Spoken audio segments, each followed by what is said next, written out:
Chapter 1. The Boy That Spun the Water. His blue eyes stared as the water turned faster and faster in the small lake. He moved his hand above it, making it go faster and faster as he watched the water twist and turn. He smiled before stopping, and the water stopped moving. His eyes were full of wonder, excitement, and questioning. He got up and ran to the Hokage's office to show the old man what he could do. The 6-year-old boy ran into town and ran by the people that glared him. The boy completely ignored them, too excited about what he could do to even care. He ran to the tower and ran up to the office. When he reached the door, he opened it yelling out, "Hey, old man, you have to come see this." The third Hokage stopped reading the papers he was looking at and saw the smiling, excited blonde. He gave a soft smile and said, "See what Naruto." Naruto's eyes brightened much as he spoke. "The water. It moves around and around like a whirlpool at the lake." The Hokage looked at Naruto for a moment and asked, "What do you mean?" Naruto then said, "I was kicking in the water and then I decided to put my hand in, but then all of a sudden it started to move around and around and around. So I decided to move my hand around too, and the little swirling water started to get bigger and it moved faster and faster. And when I stopped, it stopped too." The Hokage eyes widened a little, but then said in a calm voice, "Really? Naruto, come here." Naruto titled his head but nodded. When he walked close to the Hokage, he saw the Hokage look into his eyes. When he did, the Hokage eyes grew wide and he was stunned. Naruto, wondering what was going on, had asked, "What's the matter, old man?" The third then said as he pointed to a mirror in the far side of the room, "Naruto, go look in the mirror over there and tell me what you see." Naruto nodded and did as he was told.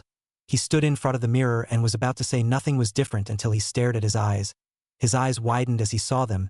In the mirror he saw himself, but not just that. His blue eyes were swirling around and around like the whirlpools itself. Naruto took a step away and asked out, "Why are my eyes doing that?" The Hokage then spoke, "Naruto, your bloodline has been awakened."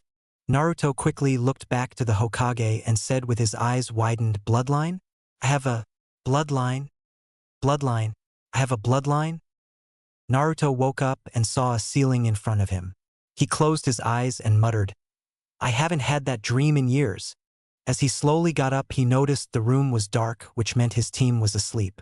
He smirked to himself and stood up before heading to the door to go outside.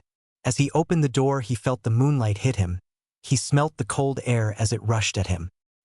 He took few steps forward and said to himself, "This place would be perfect for my kind." He then saw that if he took one more step, he would fall into the water. He smiled and put one foot on the water, not sinking at all. He moved forward and kept walking until he was not too far from Tsuna's house. He put his hands in front of him and moved them around and around. 2 small whirlpools soon started to form under his hands as the water of the lake started to spin. He smiled like he did when he was child. He was the boy that spun the water. But he didn't notice the wide-eyed woman standing near the railings of her house. She watched as the water spun around more and more as the young blonde boy moved his hands. Chapter 2. Water Dancers Dance. Naruto kept spinning the water more and more before he stopped and started to move his hands up more and more. The whirlpools started to move up, but they were still spinning. He closed his eyes and heard the rushing water and the small droplets that hit the water as the water spun more and more. The woman, who was watching, gasped and thought to herself, "What is he doing? I don't think I've seen anyone have so much control over the water like he does. And why are they swirling still?" As Tsunami watched in wonder, she soon remembered the old story her father told her. She almost gasped and said to herself, "He's a..." She stopped when she saw him make 2 people out of the water. They were about his height. Naruto smiled to himself before moving his hands around. The water figures moved along with it. They danced and danced around. Naruto smiled more as he hummed a song in his mind. The water dancers danced for a while before twirling and moving away from the blonde. They soon stopped and faced him. Naruto placed his hands to his sides before the water dancers turned to ice.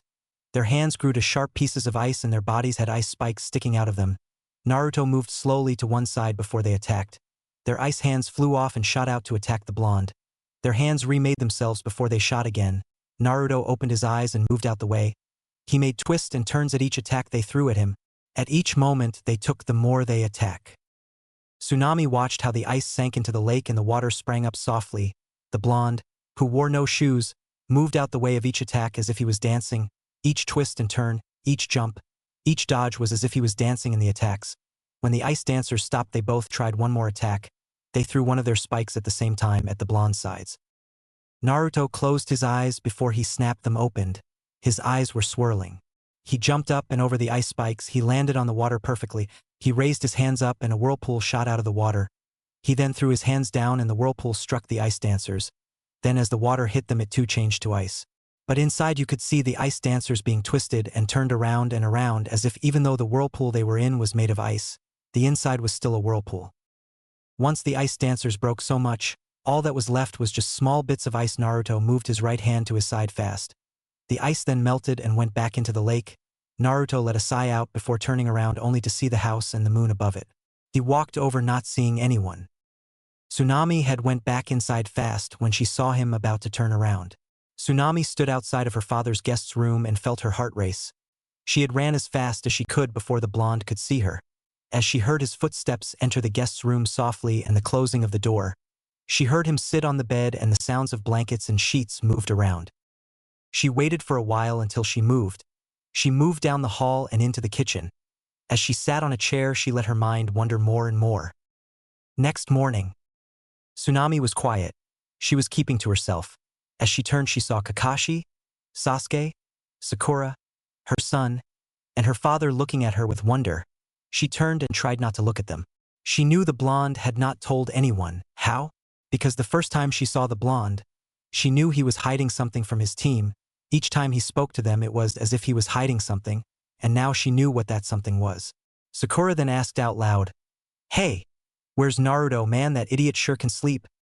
Tsunami almost dropped the fork she was washing and everyone looked at her again. She blinked and said, covering up the fact that she really knew why the blonde was sleeping, "He was out training last night. He went out when I was up and told me not to wake you guys up while he went training." She laughed nervously. Sasuke scoffed and said, "That dope. Why does he need to train so late at night, huh? Well, it doesn't matter really. He'll still be weak no matter what training he does." Tsunami this time did drop the fork when she heard those words and heard, "Yeah, you're right, Sasuke-kun. I don't even know why he's a ninja. He sure is weak." From the pink-haired girl. Tsunami turned and watched the sensei, hoping he would say something, but all she saw was him reading his book. Not saying anything. He wasn't standing up for the blonde. He was too busy to even hear that the blonde's teammates were saying about him.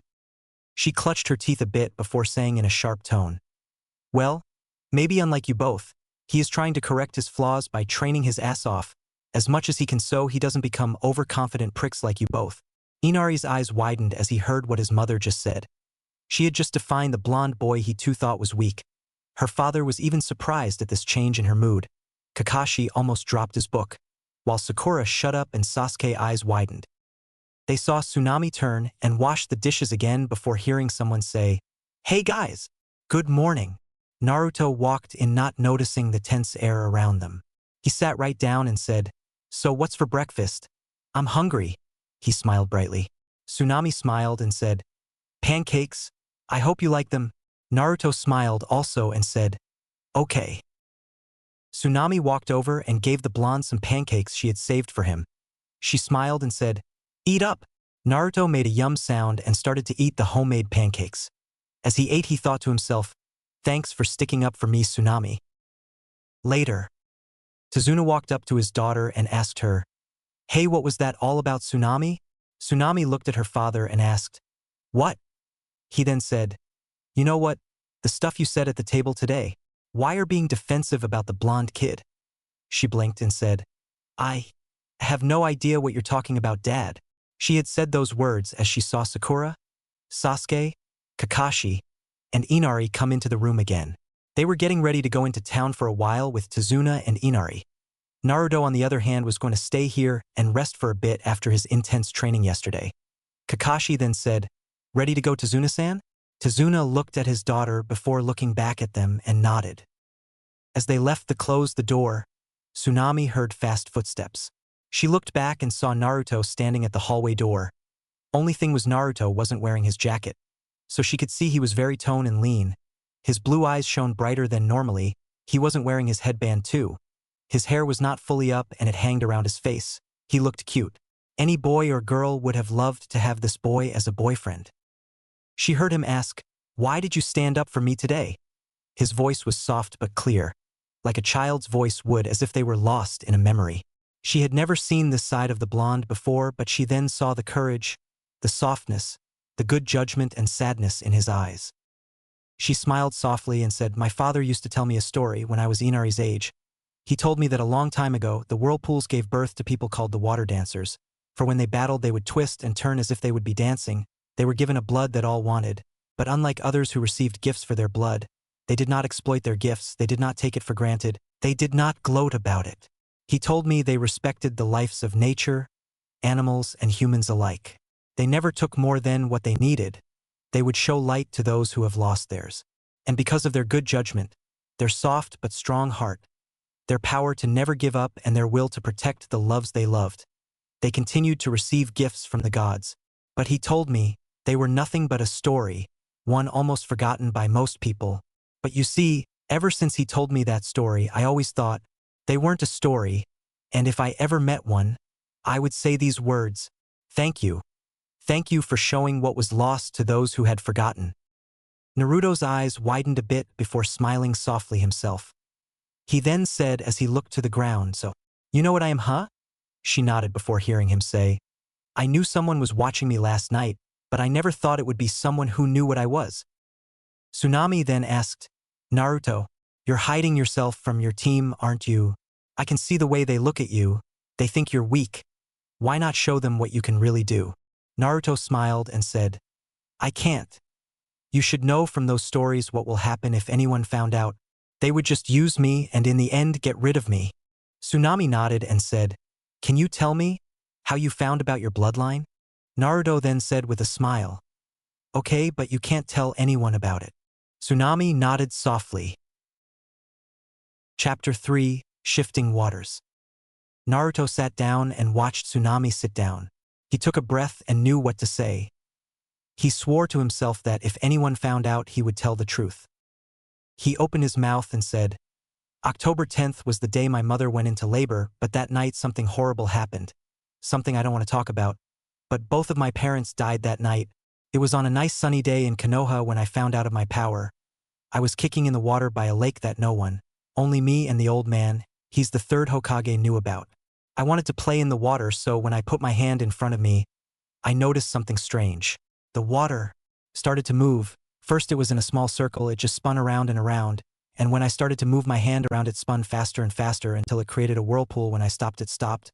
I was shocked and surprised, so I got up and went to go tell the old man. When I got there and told him about it, he noticed my eyes were spinning like the whirlpools itself, and then he told me everything, who my parents were, who I was, what my clan is, everything. I was surprised and shocked, but he then told me I wasn't supposed to know until I was 18 years old, but since my bloodline woke up so early, he told me then. After that I vowed to become strong, to become great like my mother and father, to be someone who cared and loved the village like they did. I started to train harder and harder each day. But I swore never to tell anyone unless they see me or figure out that I have the Busher Gogyu bloodline. Busher Gogyu means spinning water. Big thanks to Mad Edie for this part. Tsunami then asked out loud, "So only the third knows, not your team?"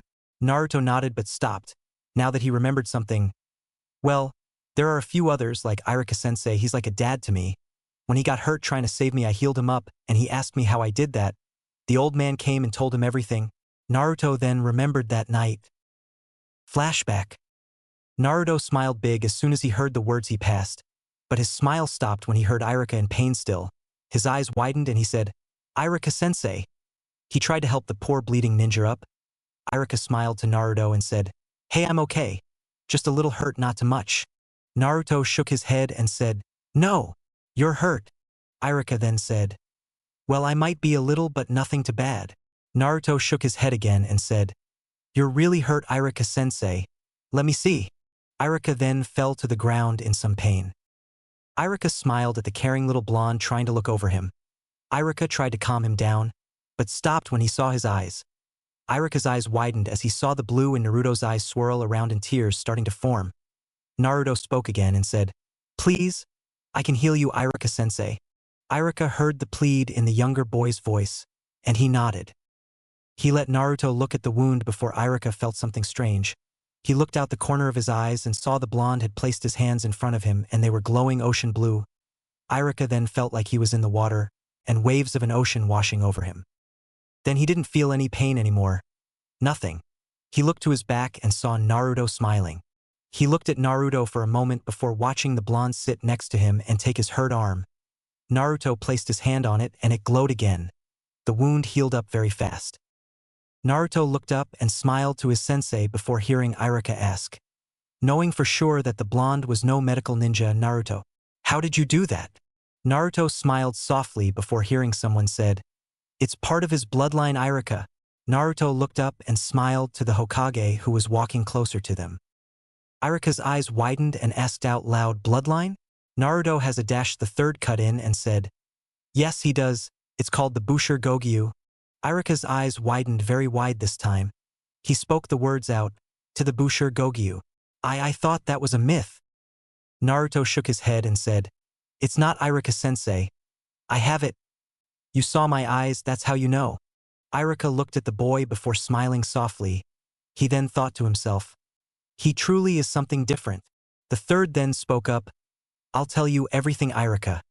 Only if you don't tell anyone about this." Irika nodded and listened to the story. Out of flashback. Naruto then said, "Yes, some people know. But can you please not tell my team? If they found out, I don't know what they'll do." Tsunami nodded before she asked out, "Why?" Naruto smiled big to her and said, "I made a promise to the third, and I don't want to break it." Naruto gave a sigh and looked out the window and then he saw the lake. He smiled softly before getting up and saying, "I'm going to go train. Tell the others that I'll be back later, maybe before the sun sets." She nodded and watched the blonde walk out the door. She smiled softly at how brave the kid was. Later that day, Naruto sat in an unknown area in the forest and smiled as he hugged his knees. The butterflies flew around him softly, and so did the birds. Animals grew close to the young Uzumaki, knowing he was different from other humans they had seen. Naruto smiled softly and hummed to himself before deciding he needed to train. As he started to train, he moved the water in a nearby pond. It moved out from the pond and went to him. He twisted the water in his hands as if trying to make a whirlpool out of the pond, but he then heard a sound. A snapping of a twig, the water dropped and hit the ground around Naruto. He looked back fast to where the twig snapped. Naruto blinked trying to find whoever did that. He looked and saw no one there. His eyes softened before he went to pick up his jacket he had left on the ground from before his training.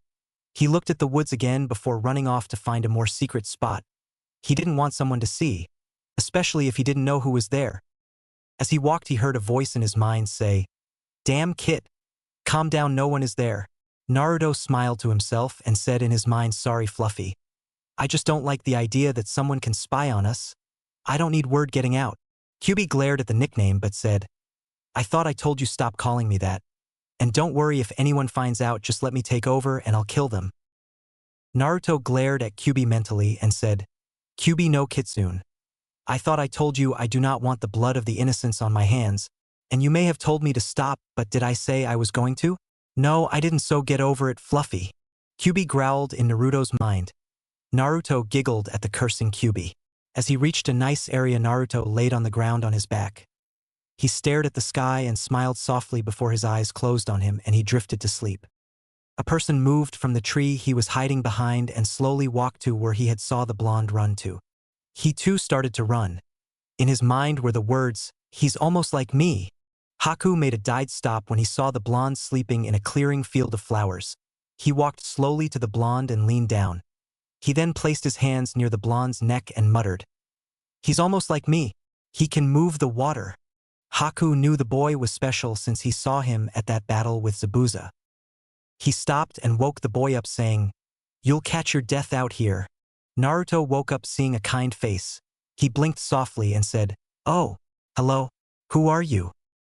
Meanwhile, Sakura then asked out loudly, "Is it me, or was Tsunami-san a little bit protective about Naruto?"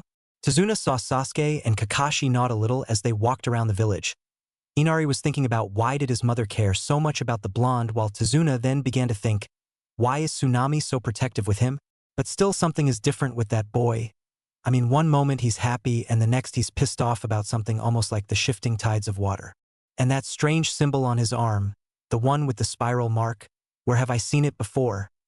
It seems familiar. He was pulled out of his thoughts when he heard Kakashi say, Tsunami-sama, we should head back now. Meanwhile, do you have a precious person, Naruto? Naruto's eyes widened a little as he heard the person named Haku ask this question. Naruto was silent for a moment before saying, yeah, I have a few precious people. Haku then asked, would you die for them and kill for them if you must? Naruto looked from the field of flowers around them both and looked at Haku. His eyes scanned Haku before saying, if it was to protect them then yes, but… Haku looked at the blonde-haired boy and asked, but what? Naruto smiled softly and said, I'll try to find another way than just fighting. I mean, sure I have to fight to protect the person I care the most about, but we can't always fight to win. I mean, think about it, our lives are like the water tides itself, it changes and shifts. Just like life, it changes and shifts. One moment the current of water is one way and the next it's different. And in a blink of an eye, the tides of water can stop, just like life. Haku smiled softly before saying, it seems like you care for even people you have yet to meet, huh? Naruto smiled softly and said, yeah, but it's just who I am. Haku blinked before saying, I better leave. My precious person is waiting. Naruto nodded and watched Haku leave. But before Haku was too far away, Naruto said, not even looking at him, say hi to Zabuza for me, and maybe we'll see each other later, Haku. Haku's eyes widened a bit and he stopped walking. The wind blew as the Uzumaki looked to the field of flowers. Haku didn't look back but heard, and please don't tell what you saw today. Maybe next time we meet I can tell you about it, but for now I have to get going. Haku heard the blonde get up and walk away to the house of the bridge builder, now that the sun was starting to set. Later at the house, Naruto opened the door only to hear, where have you been? He looked up and saw a pissed-off Sakura. He smiled his masked grin and said, training! I lost track of time, Sakura-chan, and I took a nap by accident. Sakura rolled her eyes in annoyance before saying, man, why can't you be more like Sasuke-kun? It was Naruto's turn to roll his eyes, but then he noticed he did that right in front of Kakashi, Sakura, and Sasuke. Their eyes were a little wide at the look the blonde gave them, as if he found the pink-haired girl he was crushing on annoying. Before they could ask him anything, Inari said, still not believe that they could protect his grandfather from Gato. Train all you like. There's no way you can beat Gato, he'll kill you all. So if I was you, I would get out of here. Tsunami only shook her head at her son, and her eyes grew soft until the blonde walked right over to the ranting kid and bonked him right on the head. Her eyes widened a little but heard from the blonde, Inari, just listen to yourself. You act like this guy is immortal or something. No one is immortal, Inari. Even Gato has weakness and even he can die. So stop acting like a brat that lost his ice cream and get over it. Because guess what, me and my team will stop Gato, and we will free your village even if we have to die. Gato is nothing but a man that needs to be stopped for what's he doing. So suck it up and stop acting like a big baby. Inari's eyes stared at the blonde for a long time until his eyes went down and stared at the floor. He got from his seat and ran off out of the door. Everyone stared for a while until Sakura turned to yell at her teammate only to see he was halfway down the hall to the guest room. He needed a nap. Later that night, Naruto woke up knowing someone was near his door that went outside. He got up slowly and heard voices. As he got close to the door, he heard it was Kakashi and Inari's voices. He listened closely, only catching the words. You know, I heard what happened to your stepfather. I heard he was a brave man. Inari spoke now. Yeah, he was. Kakashi then said, I see. You know you're lucky, Inari. Inari looked at Kakashi and asked, how am I lucky? Kakashi chuckled and said, because unlike Naruto, you have a family. Do you know why Naruto tries so hard? Inari shook his head. No. Kakashi then said, it's because he wants to prove to the village he has what it takes to be Hokage. It's also because he wants people to look at him. In his entire life he has been alone. He grew up without a mother or father to care for him, and yet he's still able to smile so big. He didn't even have friends when he was growing up. He's strong. If I was him, I would have gone insane. And yet he's still able to try. And he's still able to smile so big. Now that takes true courage and bravery. Naruto stopped listening and pulled away from the door. He stared at them as if he could see them from behind the door. He then shook his head and went to get some water from the kitchen. As he went out the room, he knew the shifting tides of life was changing again. Something was coming. He just didn't know what. Chapter 4. Tides of change. Naruto woke up feeling the sun on his face. As he rose from the bed, he looked at himself in a mirror in the room. He noticed he had went to bed without dinner and was still wearing his orange outfit. He got up and stared at himself. He gave a little huff but then smiled as he remembered.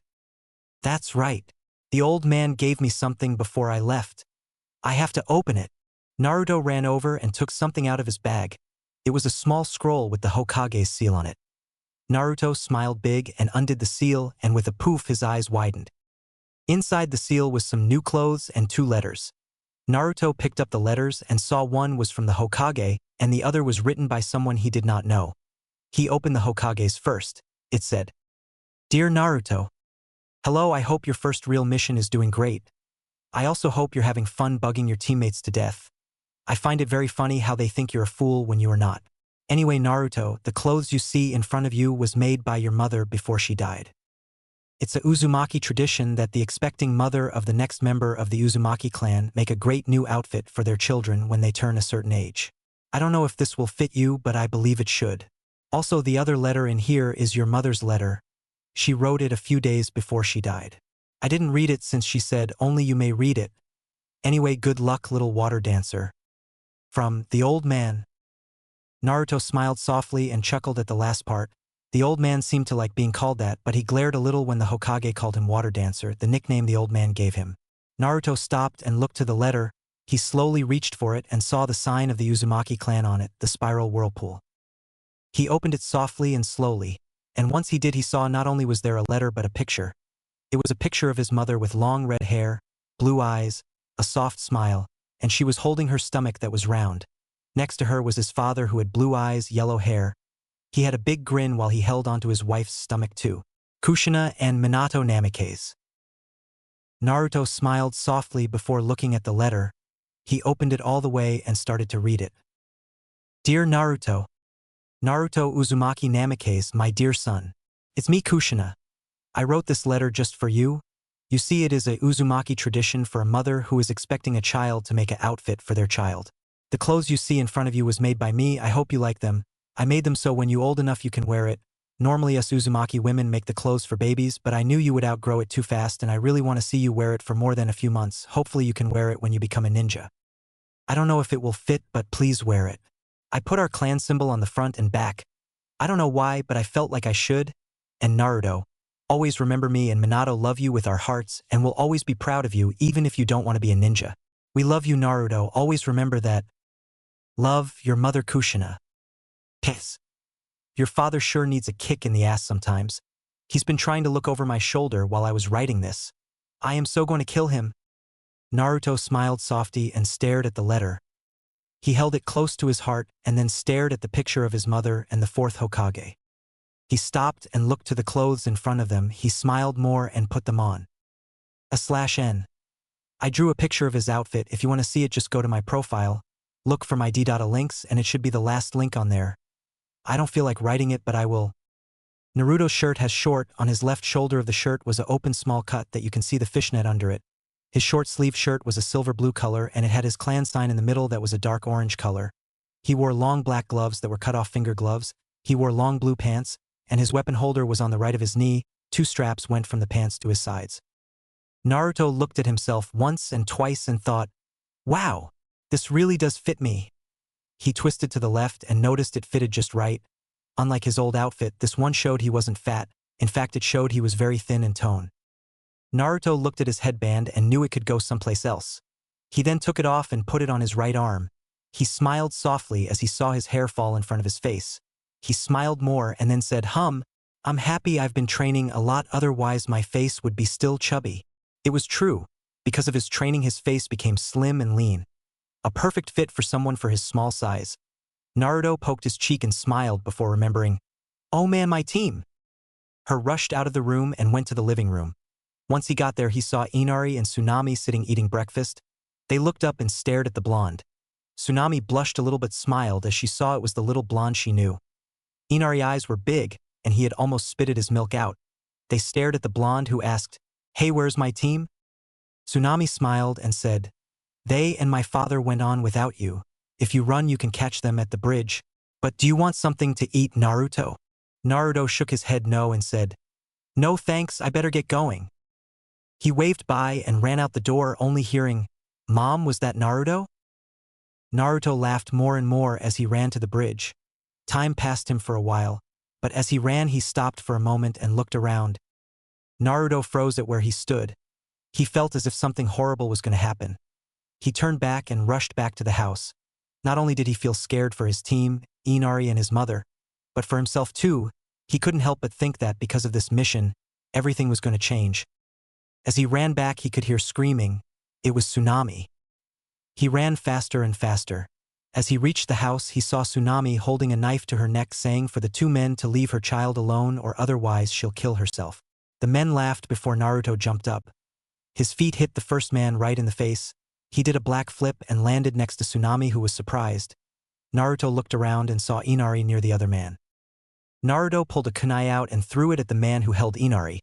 It hit his arm and he dropped Inari. Before he could yell or anything, Naruto ran fast and picked Inari up and jumped back to Tsunami. He landed next to her with Inari in his arms. Inari was surprised and yelled out, Naruto? Naruto then yelled out, Tsunami, follow me. Tsunami dropped the knife and ran outside with Naruto, who was still holding on to Inari. Naruto jumped up and put Inari on top of the roof. He then went back down, and even though he was small, he still picked her up. He jumped up and put her on the top of the roof too. Naruto could hear the men cursing and saying things. Naruto looked at them and said, Don't move from this spot and don't say one word. I don't want them to see you up here. I'll take care of these guys, okay?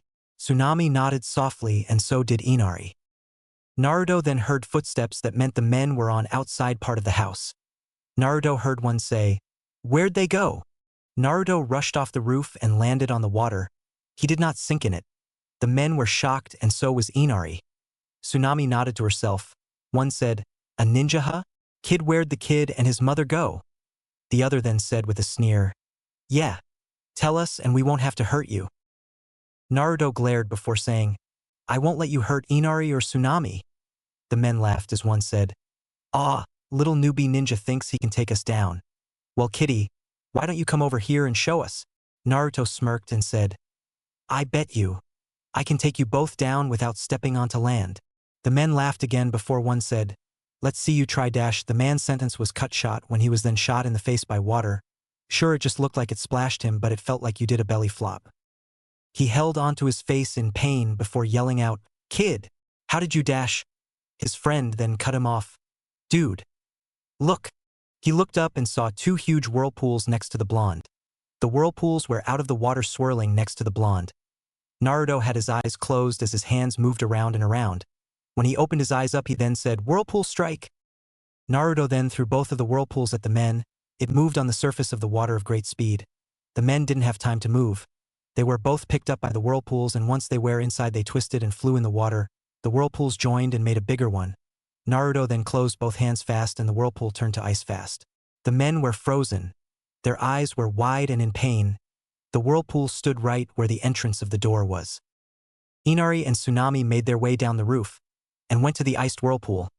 Naruto walked over and said, The ice will stay up for a few hours. These men will be to try to fight back.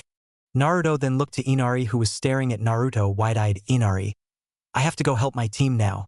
I need you to watch and protect your mother while I'm away. Inari then asked out, What am I going to use to protect her?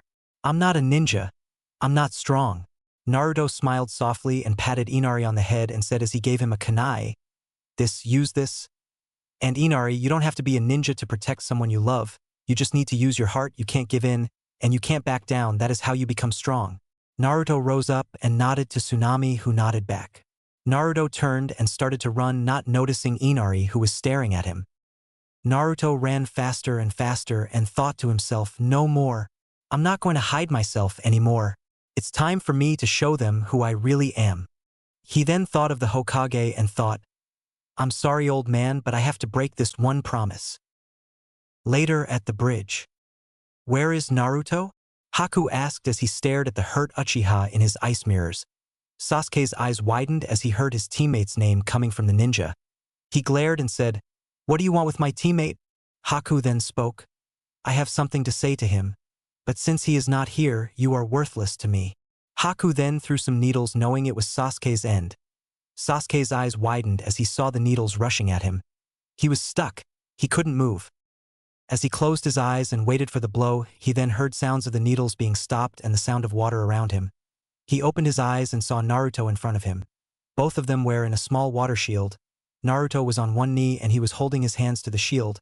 Sasuke looked and saw right in front of Naruto's face was the needles that were in the water and slowed down inside it. Sasuke then said, "And Naruto." He then noticed the blonde's outfit. He didn't know why, but he blushed now knowing that the blonde can look this good. Naruto then pushed his hands up and the water shield fell to the floor. Now only water was left. Naruto looked to Haku and said with his grin, "Hey Haku." Sasuke's eyes widened as he saw the person he was fighting coming out of the mirror he was hiding. The person with the mask then said, "Naruto, I told no one of what happened. Will you tell me now? Will you tell me how your bloodline is almost like mine?" Sasuke's eyes widened more at this bloodline. He has a bloodline? He then noticed the blonde look at him and he stared into sky-blue eyes. Naruto softly smiled and said, "Hey, your bloodline woke up, Sasuke. Your Sharingan has awoken." Sasuke's eyes widened again as he thought, "What? I didn't even notice they did." Naruto then said, "So, where should I start, Haku?" Chapter 5, Crashing Waves. Sometimes, even if you promise to keep a secret, it's sometimes better to tell the truth. Naruto, your bloodline is very powerful. If anyone found out, they would just use you for their own selfish needs and gains. And once you are no longer needed, they will destroy you. Don't ever let anyone like that find out who you are. Naruto looked at Haku and smiled before saying, "Haku, your bloodline is almost like mine, but you can only control ice. I guess your bloodline raised from mine. My bloodline controls water, ice, anything that has something to do with water, even humans." Haku's eyes widened a little and so did Sasuke's. Naruto smiled softly and said, "We are the Uzumaki clan, but we are mostly known as water dancers, and our bloodline is called the Busher Gogyu." Haku's eyes widened more once he heard the name. He remembered how his mother told him about the clan and its blood. How it was the Uzumaki clan that respected everything and did not gloat about their gift. How his power was gifted from them. His mother only told him once on the day he showed his mother how he could make ice. Haku then said, "The Busher Gogyu, the most powerful of all." Naruto smiled softly before saying, "No, we are not. We have weakness and we have flaws. Do not say we are the best." Sasuke's eyes were wide as he heard what his blonde teammate just say. He thought, "Not. They are, you idiot. Itachi used to tell me stories of this clan that could put even ours to shame, and yet he says they are not the best." His eyes narrowed a bit before thinking this entire time. This entire damn time Naruto had within his power to surpass us all. Even me. He could have been Hokage by now. Why the hell is he hiding it? Why isn't he yelling it to the world? He looked up and saw a soft-eyed Naruto. He then saw Naruto smile too.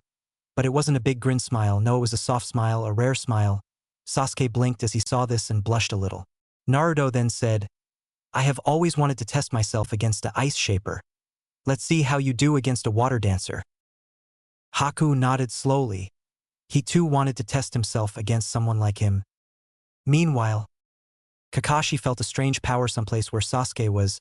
It felt like Naruto's, but at the same time it felt bigger, stronger, and powerful. Even Zabuza felt it. It felt like a wave of water rushed over them fast. At first Kakashi thought it might be Kyuubi's, but it wasn't. It was something different, something he never felt before, but at the same time he knew he had. Kakashi then said, "What is Naruto doing?" Meanwhile, Naruto held onto a small spinning whirlpool in his hand. He let it fly above his hand. Naruto took aim and said, "Frozen spin." He threw it, and once it left his hands it transformed into ice. The sides of this whirlpool were sharp. It spun in the air and went to Haku, who watched the iced whirlpool rush at him. In a moment he jumped. Once he landed, he jumped again when he saw the blonde throw another one. Each time he threw one, he could make a new one come forth. Haku missed the seventh one and threw a few needles. Naruto moved out the way this time and landed near water. He smirked and said, "Not bad." Naruto then saw the water around Haku's feet. Naruto closed his eyes and said as he placed his right hand on the ground, "Ice field." Haku's eyes widened as he saw huge ice spikes shoot up around him. The water on the ground reformed and became those spikes. He moved out the way fast, trying not to get hit by the spikes, but each time he placed his foot on the ground, more spikes come from the ground. Naruto still had his hand on the ground. He smirked before twisting his hand a bit to the left, and a wave of spikes shot out of the ground at Haku. Haku felt one spike his arm. In pain he was thrown in the air by the spikes. As he was in the air his eyes landed on the blonde that was looking at the water. His own eyes widened as he thought, the blonde needs to concentrate on the water. Not on me. Haku reached for some needles and threw some at the blonde who at that moment looked up fast. Naruto was hit and his hand lifted from the ground. All the ice fell and returned to water. Naruto felt the needles and cursed to himself. He stopped and smiled softly before watching Haku land on the ground perfectly. They stared at each other before Naruto said, "You're not bad, Ice Shaper, but you're not good enough." Naruto smiled softly as he raised his hand and yelled out, "Water bubble." He clutched his hand and the water around him rushed. Naruto smiled softly and held the water ball in his hand. He pulled it close to him and put it near his mouth. He watched the water swirl in the ball before he blew softly. The bubble then rose off of his hands and flew for a moment. Haku and Sasuke blinked as they saw the bubble. What was it going to do? They watched and Sasuke turned to look at Naruto. What he saw made his eyes widened. Nothing. Naruto was gone. In wonder Sasuke looked around trying to find his blonde teammate only to see knowing. He heard, "Seems as if Naruto ran away." He turned and saw Haku who stared at where the blonde was, not noticing that the little bubble was coming his way faster. Haku then said, "I guess you're no use to me." As Haku raised his hand to throw some needles he stopped and turned to his side. The bubble was very close and it growing bigger and bigger. As Haku turned all the way he saw water pushing its way out of the bubble and then pop! The bubble busted fast and water spilled around him. Haku didn't understand what made the bubble burst. He stopped when he felt cold metal on his neck. He slowly turned back and saw Naruto standing there with a kunai in one hand and a smile on his face. He said, "Water bubble. I become one with the water in the bubble and can speed up or slow down to my opponent as a small bubble. Cool, huh? Once the bubble gets bigger and bigger it pops and water runs around everywhere on the floor. And since I become one with the water I can reshape myself in front, at the sides, or even behind my opponent." Haku gulped as he felt the metal go harder on his skin. He let his hands go down before saying, "Not bad." He then did a one-hand sign and said, "Dominic Ice Mirrors." Naruto's eyes widened as he saw the water rise and become mirrors around him and Sasuke. He felt a sharp pain as Haku elbowed him in the gut.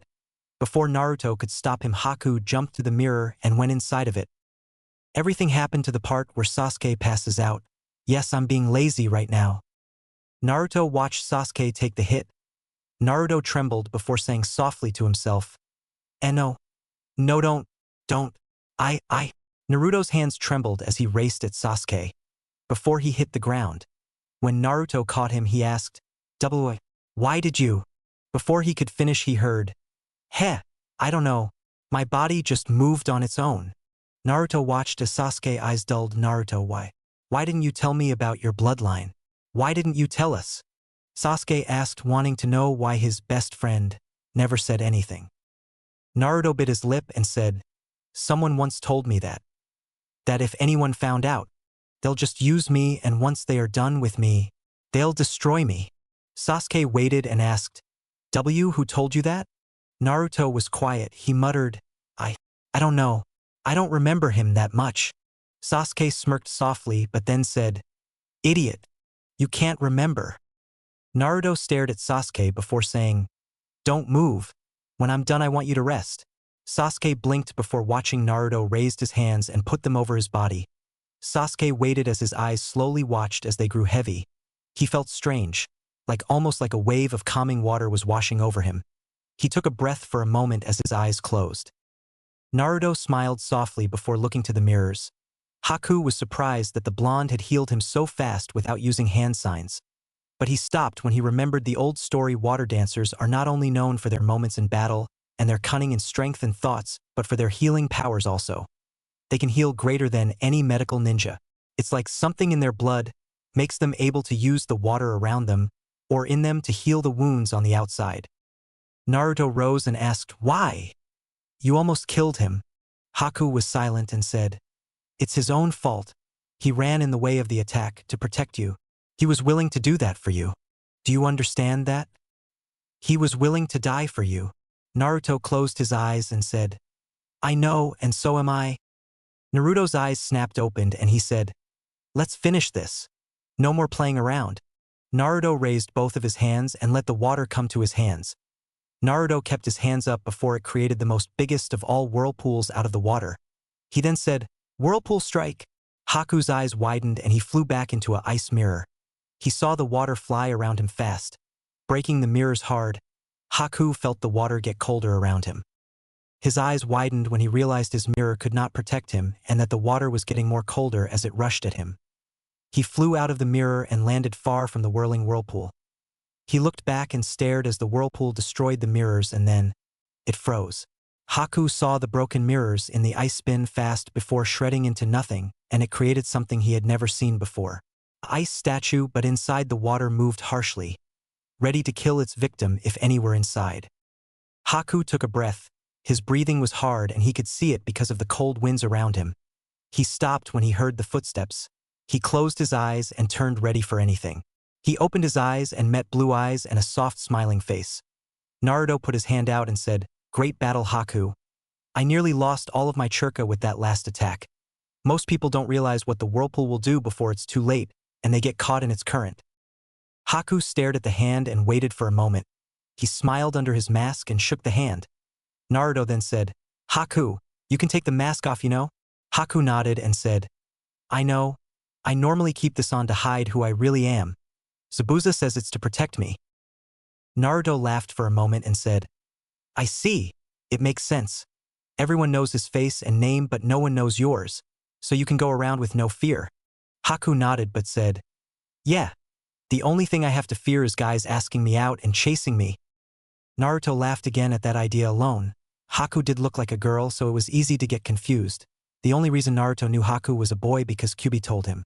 Haku laughed along with Naruto for a moment in the mist. That was until it happened.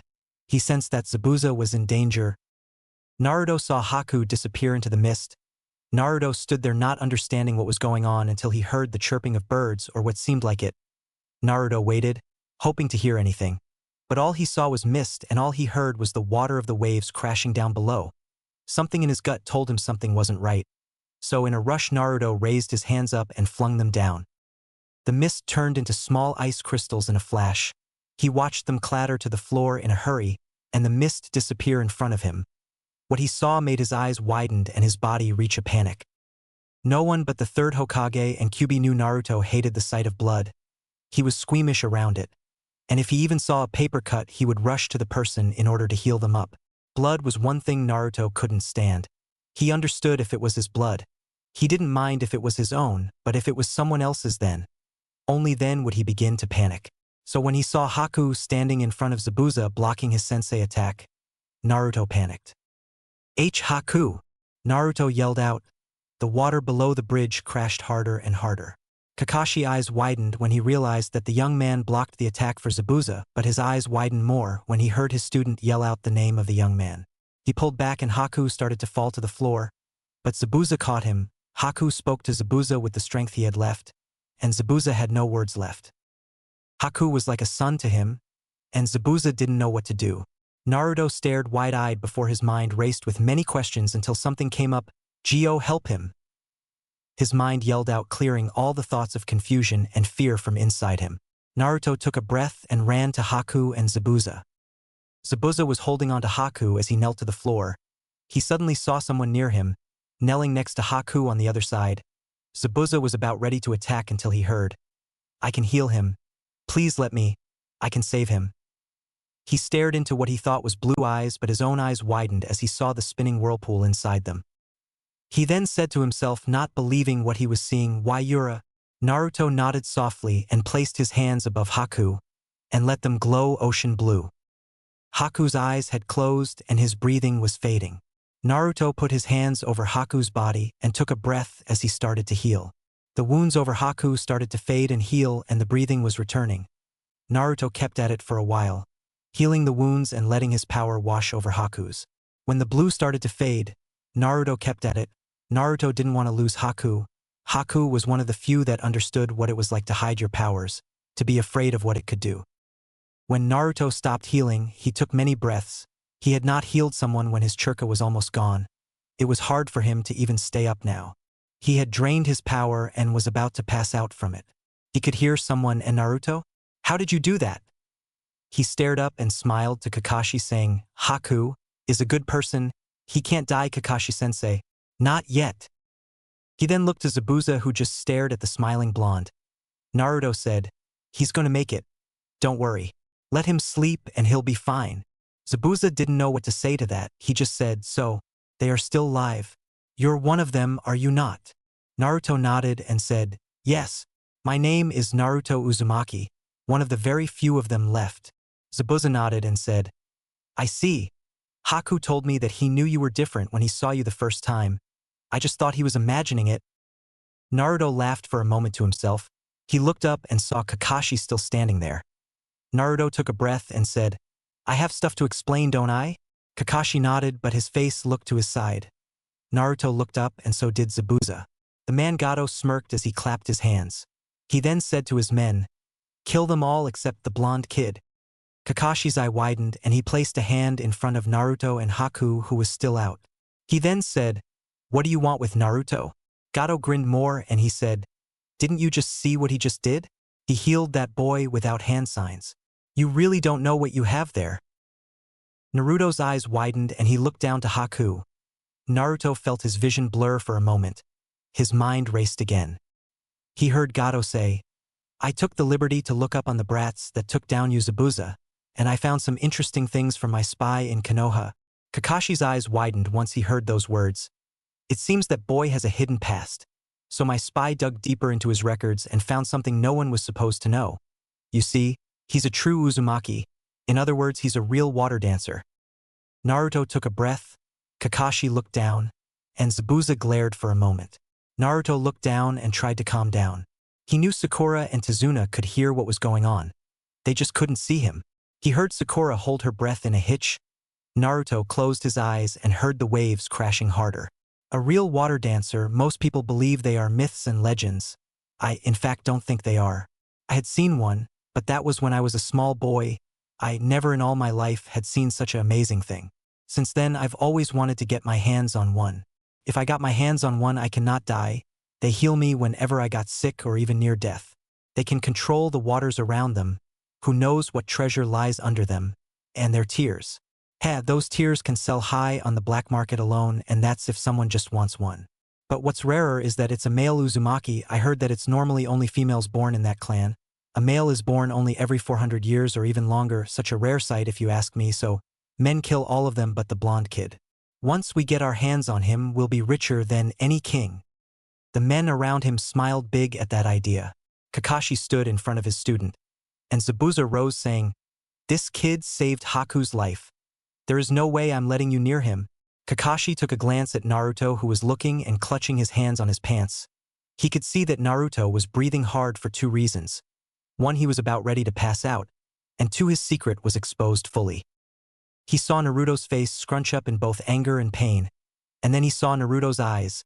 They were bright blue and the whirlpool inside them swam around faster and faster. And all Kakashi could hear was the water below them crashing harder and harder. Chapter 6. Raging Maelstrom and Calming Waters. Naruto rose from the ground and his eyes glared at Gato. The waters down below still crashed harder than before.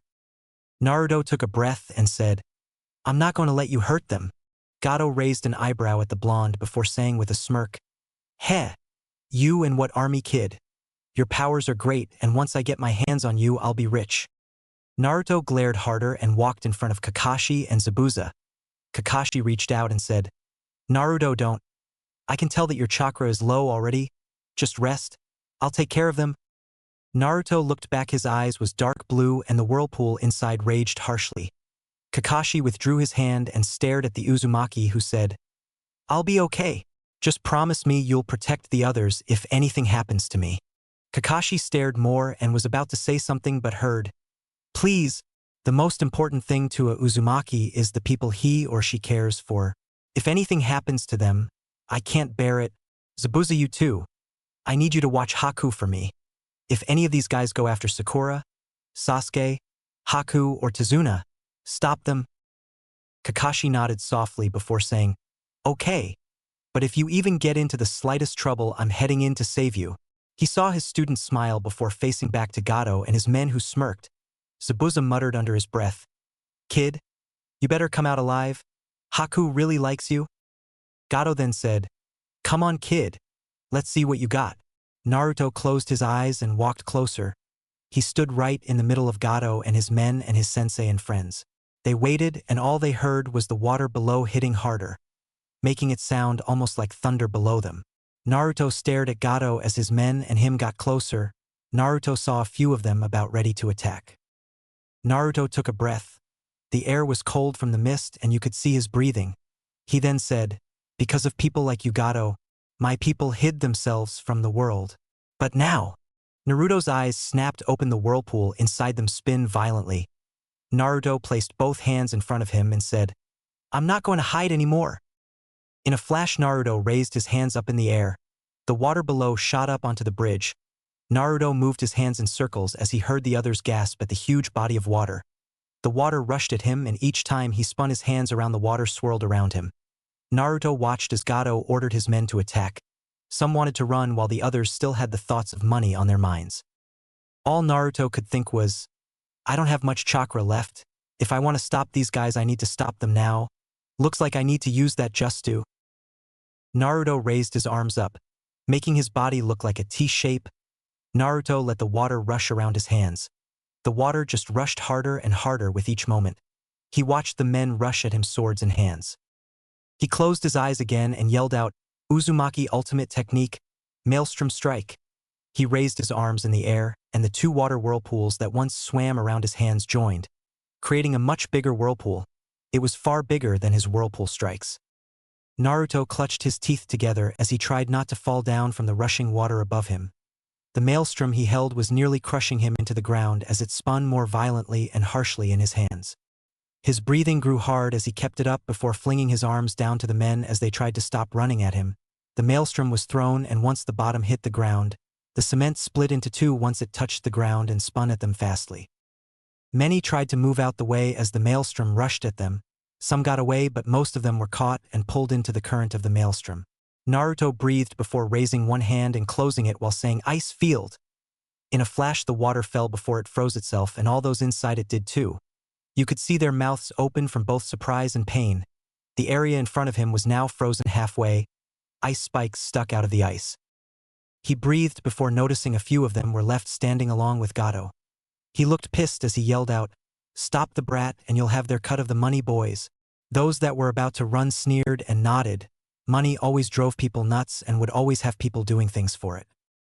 Naruto almost fell to the floor from the maelstrom attack. It always used too much power. He felt dizzy now.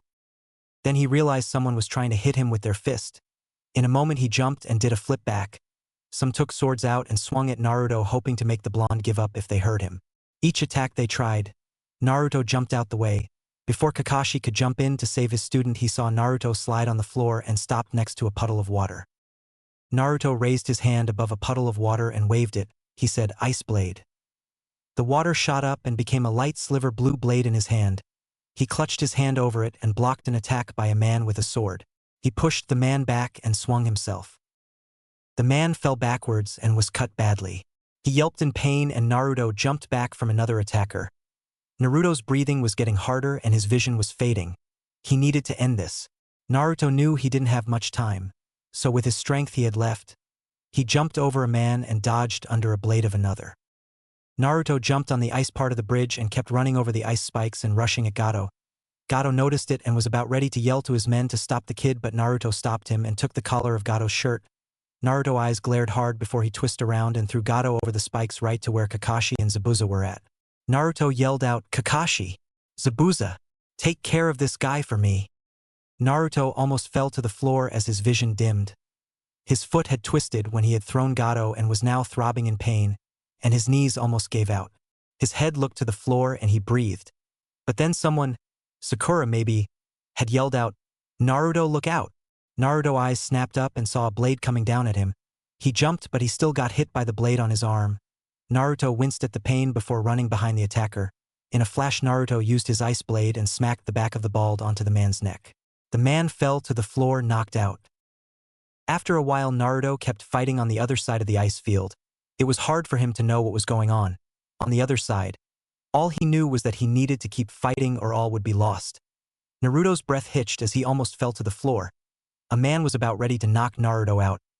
Naruto closed his eyes, realizing he didn't have time to move. He waited, and nothing came. Naruto opened his eyes and saw the man falling backwards as he yelled in pain. An arrow was stuck in the man's arm. Naruto was surprised before he looked back. Standing there was Inari and the rest of his villagers, all ready to stop Gato and his men. Inari?" Naruto asked out. Inari smiled. Naruto was about to say something, but he stopped. His body shook, his eyes widened, his breathing grew hard, and his legs wobbled harshly. Naruto's eyes closed softly. The voices started to fade, and all he could hear was his beating heart and the waves down below. Naruto stumbled softly to the side as he tried to stay awake. He cursed to himself for using too much of his powers in one blow. Maelstrom was a good attack, but it used far too much chakra. Naruto felt his heart beat. Each thump made him dizzy. He held his head to try to make it stop. His other hand dropped the ball and it clattered onto the floor. Each step he tried to take made him stumble. Naruto took a breath and stared up to the sky before his eyes dimmed and his legs gave up on him. He fell hard and fast. His head crashed to the floor and blood started to drip out around him. All he could hear was Inari and a few others yelling his name, and the sound stopped soon after. No, wait. There was one last sound he could clearly hear. That sound was the water below. It was calm now. Meanwhile, Naruto, Kakashi yelled out as he saw his student fall to the ground. After Kakashi took down the last man, he rushed to his fallen student on the other side of the ice field. Once he reached him, he turned the blonde over and met a soft sleeping face that breathed even softer. Kakashi sighed softly before muttering, "He truly is Konoha's most surprising, unpredictable knuckle-headed ninja." Kakashi looked back to the melting ice field and saw Sakura, Tsunami, and even Sasuke come rushing over. Kakashi looked at Sasuke and noticed the boy was hardly hurt. But by the looks of his clothes he was once hurt. He was about to ask but realized Naruto must have healed him. Kakashi asked, "Sasuke, what happened with you? Naruto and Haku?" Many of the townsfolk came rushing over to check the blonde, and everyone heard the answer. Haku asked where Naruto was. And when Naruto showed up, Haku asked why his bloodline was almost the same as his. Sakura's eyes widened and her inner side thought, "What? That idiot has a bloodline?" She was about to say it was impossible, but remembered what Gato was talking about before all this was happening. She heard him say Naruto did have a power that was forgotten, but she didn't hear what bloodline it was. "And what did he say?" Kakashi asked, wanting to make sure it was true, wanting to know if Naruto was truly what he was. Sasuke clutched his hand and said, "He said his bloodline is the legendary Busher Gogyu. He's a real water dancer, Kakashi-sensei." Everyone around gasped. Zabuza, Sasuke, and Kakashi did not. Kakashi looked down and saw the sleeping face of his student, and he sighed softly before hearing, "What? No way. Kakashi-sensei, I thought that clan was a myth, a hoax." Kakashi looked up and stared at Sakura, who was freaking out that her blonde idiot weak teammate was part of a legend. "Sakura, we all saw what he did. I don't think those stories are legends," Kakashi said, watching her face. Tsunami fell to the floor and he said in a state of shock, "I don't believe it. I used to tell those old stories of water dancers to Tsunami when she was Inari's age. How? I thought they weren't true. I just told her those stories, so she would get to sleep at night." Kakashi shrugged before picking his student up. The villagers stared wide-eyed as they saw the blonde being carried bridal style. Kakashi turned to Zabuza, who was carrying Haku in the same way. Kakashi said, "Come on guys, let's get back to Tsuna's house. I don't think he can finish the bridge until the ice melts. Zabuza, you too. You and your student need a place to rest." Tsunami was about to say no, but Kakashi said to him, "Don't worry. Me and my team will keep our eyes on him." Tsunami stared before seeing the blonde breath softly. He nodded before picking himself up. But as they left, Kakashi looked down to the water below and saw how calm it was. He sighed before looking back to the blonde in his arms. His eye widened as he saw the blood slowly coming off the blonde's forehead, and without waiting he rushed off to Tsuna's house to get the blonde healed. Next few days. It had been 4 days since that fight and Naruto's secret exposed. Kakashi sighed and stared down to his sleeping blonde-haired student that had been asleep since that fight. He didn't understand it. Naruto's chakra was back to normal. His wounds were healed and the more deeper ones were almost healed fully. His student had a bandage on his head because of his fall from passing out, cracked part of his skull. He had a few bandages on his legs and arms. Also, his breathing was normal. So why didn't the blonde awake from his slumber? More importantly, why wasn't I told? Why didn't Naruto or even the Hokage tell me about Naruto's bloodline? I'm his sensei, I should know everything about my students. Even the smallest detail. Naruto's bloodline is the most rarest bloodline and someone could hurt him for it if anyone found out. Didn't they trust me? I could have kept this a secret if I was told to. He is on my team after all, Kakashi thought. Kakashi heard a knock and looked up. There he saw was Tsunami with some soup. She smiled and gave it to Kakashi. He nodded softly. She looked to Naruto and said, "Hasn't woken up yet, has he?" Kakashi nodded softly and said, "Yeah, not yet." She smiled an unhappy smile and said, "Well, I guess all we have to do is wait." As she went to leave, she heard, "I've been meaning to ask you, you knew, didn't you? When we came back, you weren't surprised when your father told you what Naruto was. How'd you know?" She turned slowly and stared at the teacher. She smiled softly and said, "I saw him out on the lake a few nights ago. He created these water people and trained with them. When I saw him, I didn't know what to think. But then I realized what he was. Later the next morning, when you all left with my father and Inari, Naruto confronted me. I told him I knew what he was and said he knew someone was watching, he just didn't know who. I also knew he was hiding his power from his team." Kakashi stared up and said with a hint of anger, "And you didn't bother to tell me? I am his teacher, I should know this." Tsunami glared for a moment and said, "Naruto said he made a promise not to tell unless they saw him and knew what he was. That and he made the promise to your Hokage. And besides, if he could tell you, I don't think he would have." Kakashi was about to glare but asked, "What do you mean?" Tsunami then said, "That day when Sakura and Sasuke made fun of Naruto, Kakashi. You didn't say anything, nothing. You just sat there reading your book, not caring. Kakashi, I may not know how ninjas instructors or ninja teachers work, but I know this. A teacher must believe that each student has a chance, and that a teacher should never stand by and watch the other students say otherwise." Before Kakashi could resort back to that, Tsunami walked out of the room with a huff. Kakashi sighed once more before staring at the soup, then to his sleeping student.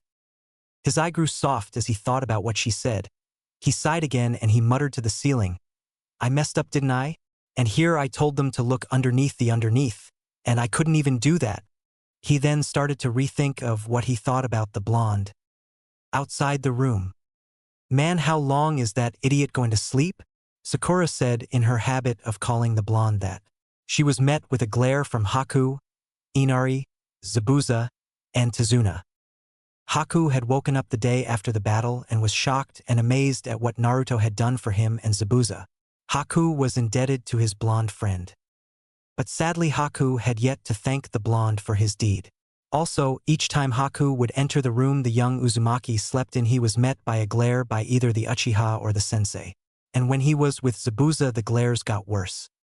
Sasuke had overheard Haku one night when he talked to Zabuza. He had learned of Naruto's life from Inari and had said, why don't they take Naruto with them and give Naruto a far better life? Zabuza had thought about it and said it was a good idea, but soon they both left that idea alone when the next morning Kakashi nearly attacked Zabuza, saying that if they even thought about taking his student, he was going to kill them both right there. It was then they learned that Sasuke had told Kakashi what he had heard from the two ninjas. Since that day, Haku and Zabuza was not trusted to be in a room alone with Naruto. It was either Kakashi or Sasuke, even sometimes Inari, who would be in the room with them.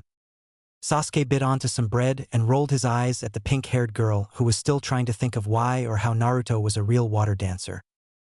Haku looked to the door as Tsunami came out looking a bit pissed off, and he sighed. Only time would tell when the blonde would wake up. Back with Kakashi. Kakashi left the room for some more breakfast. He was getting worried and was going to send a Masager bird to the Hokage after breakfast. As he left the room, he failed to notice the blonde's hand twitch softly as the door closed. Inside Naruto's mind. Ow, what the hell? Why do I feel so sore? Naruto asked himself as he woke up in a familiar sewer. He looked around before noticing two red eyes from behind a cage. A voice boomed around him from inside that cage. Why? Well, let's see, you healed your emo teammate, used water bubble, water shield, used whirlpool strike a lot, some frozen spins too, used ice field twice, you also healed that Haku kid who was near death, might I add, ice blade, and you also used maelstrom at half power. All in the same freaking day. By the end of that battle, you had far less than 25% of your chakra, brat. Naruto winced at the voice and said, okay. I'm sorry for asking. I just forgot, okay. You know I'm not good at keeping track of my chakra levels. Kyuubi growled and said out loud, do you know how long it took me to put your chakra levels to its normal state? Do you know how many wounds I had to heal on you? You're lucky I didn't let you die. Naruto chuckled softly and asked out, and I very much thank you, Fluffy. I didn't know you cared. Now can I get out of here? I bet my team is worried. Kyuubi growled again and said, fine, and next time, brat. Don't overdo things. If you die, then I die. Naruto nodded and closed his eyes before a blinding light surrounded him and things stopped. Outside, Naruto's eyes slowly opened as he felt some morning sun hit his face. He groaned softly as he rose from his bed and looked around. He noticed he was in one of the guest rooms in Tsunami house. He blinked before remembering what had happened. Naruto looked down to himself. He was wearing his black tank top and his orange shorts. Naruto tilted his head, wondering why he was wearing this, but noticed the bandages around his body. In a moment he realized someone must have changed his outfit so they could put the stuff on. Naruto looked to his feet and saw one of them was covered. He stared at it before remembering he had twisted his ankle during the fight. He sighed and looked around the room. No one was there. He blinked before hearing something. The water from outside. It was swaying softly to the house. Naruto turned and looked to the door that led outside. It was calming, hitting the house. He could hear it loud and clear. Naruto put his feet on the floor and slowly walked to the door. He opened it and walked over to the edge of the house. He stared down into the water as it beckoned to him. Naruto looked around slowly before smiling to himself. And before anyone could see him, Naruto dived into the water softly. Naruto swam around in the water and kept going deeper and deeper into it. He felt the water calmly rush around him and guide him to the bottom. Naruto had learned at a young age to hold his breath longer than any normal child. He could stay in the water for over an hour if he wanted to. Naruto swam around the small lake fishes and watched the sun hit into the water, creating beautiful light. Naruto moved softly before something caught his eyes. Down, fair below, at the bottom of the lake, something was gleaming. Naruto stared at it before swimming down deeper. Naruto kept swimming until he saw the ground. He looked around before swimming past more fish that followed him, knowing the boy was far different from others. Naruto placed his hand on a small underwater cliff and swam past it. He stopped and his eyes widened at the sight behind the cliff. But in his moment of surprise, he let his breath go and the bubbles rushed up to the surface. Naruto realized this and also rushed back up to the surface in a hurry. When he did, Naruto took a breath of air and was in a surprise. His mind raced with thoughts. I've never seen anything like that. Does Tsunami know about those things? If he does, then why don't he use those things to help his village? Wait, I don't think he knows about the cry dash. But right before Naruto could think about anything more, he heard someone say, "Where the hell is Naruto, you bastards?" Naruto blinked before looking to the house that was now not too far from him. He then said to himself, "Kakashi-sensei?" Then in a moment he started to swim back. Meanwhile, Kakashi glared at Zabuza and Haku, who glared back at the sensei. Zabuza then said, "What makes you think we did something to him?" Kakashi glared again before Sasuke said with a cold voice, "We know that you planned to take Naruto, so where is he?" Haku had enough and was about to yell at them until he faintly heard water outside. He blinked before looking to the open door and seeing a blonde jump softly out the water and onto the patio deck. Haku smiled and rushed past the two glaring Konoha ninjas and hugged attacked the blonde as he got up. Naruto was surprised and he fell back with a yelp, making both him and Haku fall into the water behind them. Above, everyone was quit and rushed outside. They saw bubbles for a moment before two heads shot up for air. Naruto laughed as Haku hugged attacked the boy again, as if saying thank you. Naruto and Haku stopped before looking up and seeing a hand reaching out. Zabuza laughed as he helped his student and Naruto out of the water and watched the boys wring their clothes out for a moment. Naruto turned to Haku and said, "Good to know you're both alive." Haku smiled and said, "I owe that to you, Naruto-sama." Naruto gave an uneasy look and said, "Please just call me Naruto. I really don't like that formal stuff." Haku smiled and nodded softly, saying, Of course, Naruto-kun. Naruto smiled again before looking to his side. Standing there was Kakashi, Sasuke, Sakura, Inari, Tsunami, and Tazuna watching him. Naruto stared at Kakashi before saying, "I have things to explain, don't I?" Kakashi nodded softly and said with his arms folded, "Yes, and let's hear it from the beginning." Naruto sighed before saying as he stepped into the house once more, "Okay, but can I get something to eat? Being asleep for a long time makes me hungry." Tsunami smiled and said as she walked next to him, "Not to worry. We were about to have breakfast ourselves." Naruto smiled once more before Inari, Haku, Zabuza, and Tazuna walked in too, leaving Team 7 alone for that moment. "Naruto, how strong are you? Just how much power do you have? There's no way that idiot has that bloodline, no way. Naruto, who are you? Who's the real you? Just how different are you from Naruto the idiot?" And at that moment Team 7 walked into the house thinking their thoughts. As the door closed, the water calmly swayed as the wind blew. Chapter 7, Water's Mirage. Naruto sat down at the table and ate some food. His stomach growled fiercely for the food. He laughed nervously before his eyes scanned around. He could see the others staring at him like he was some sort of rare gem or something.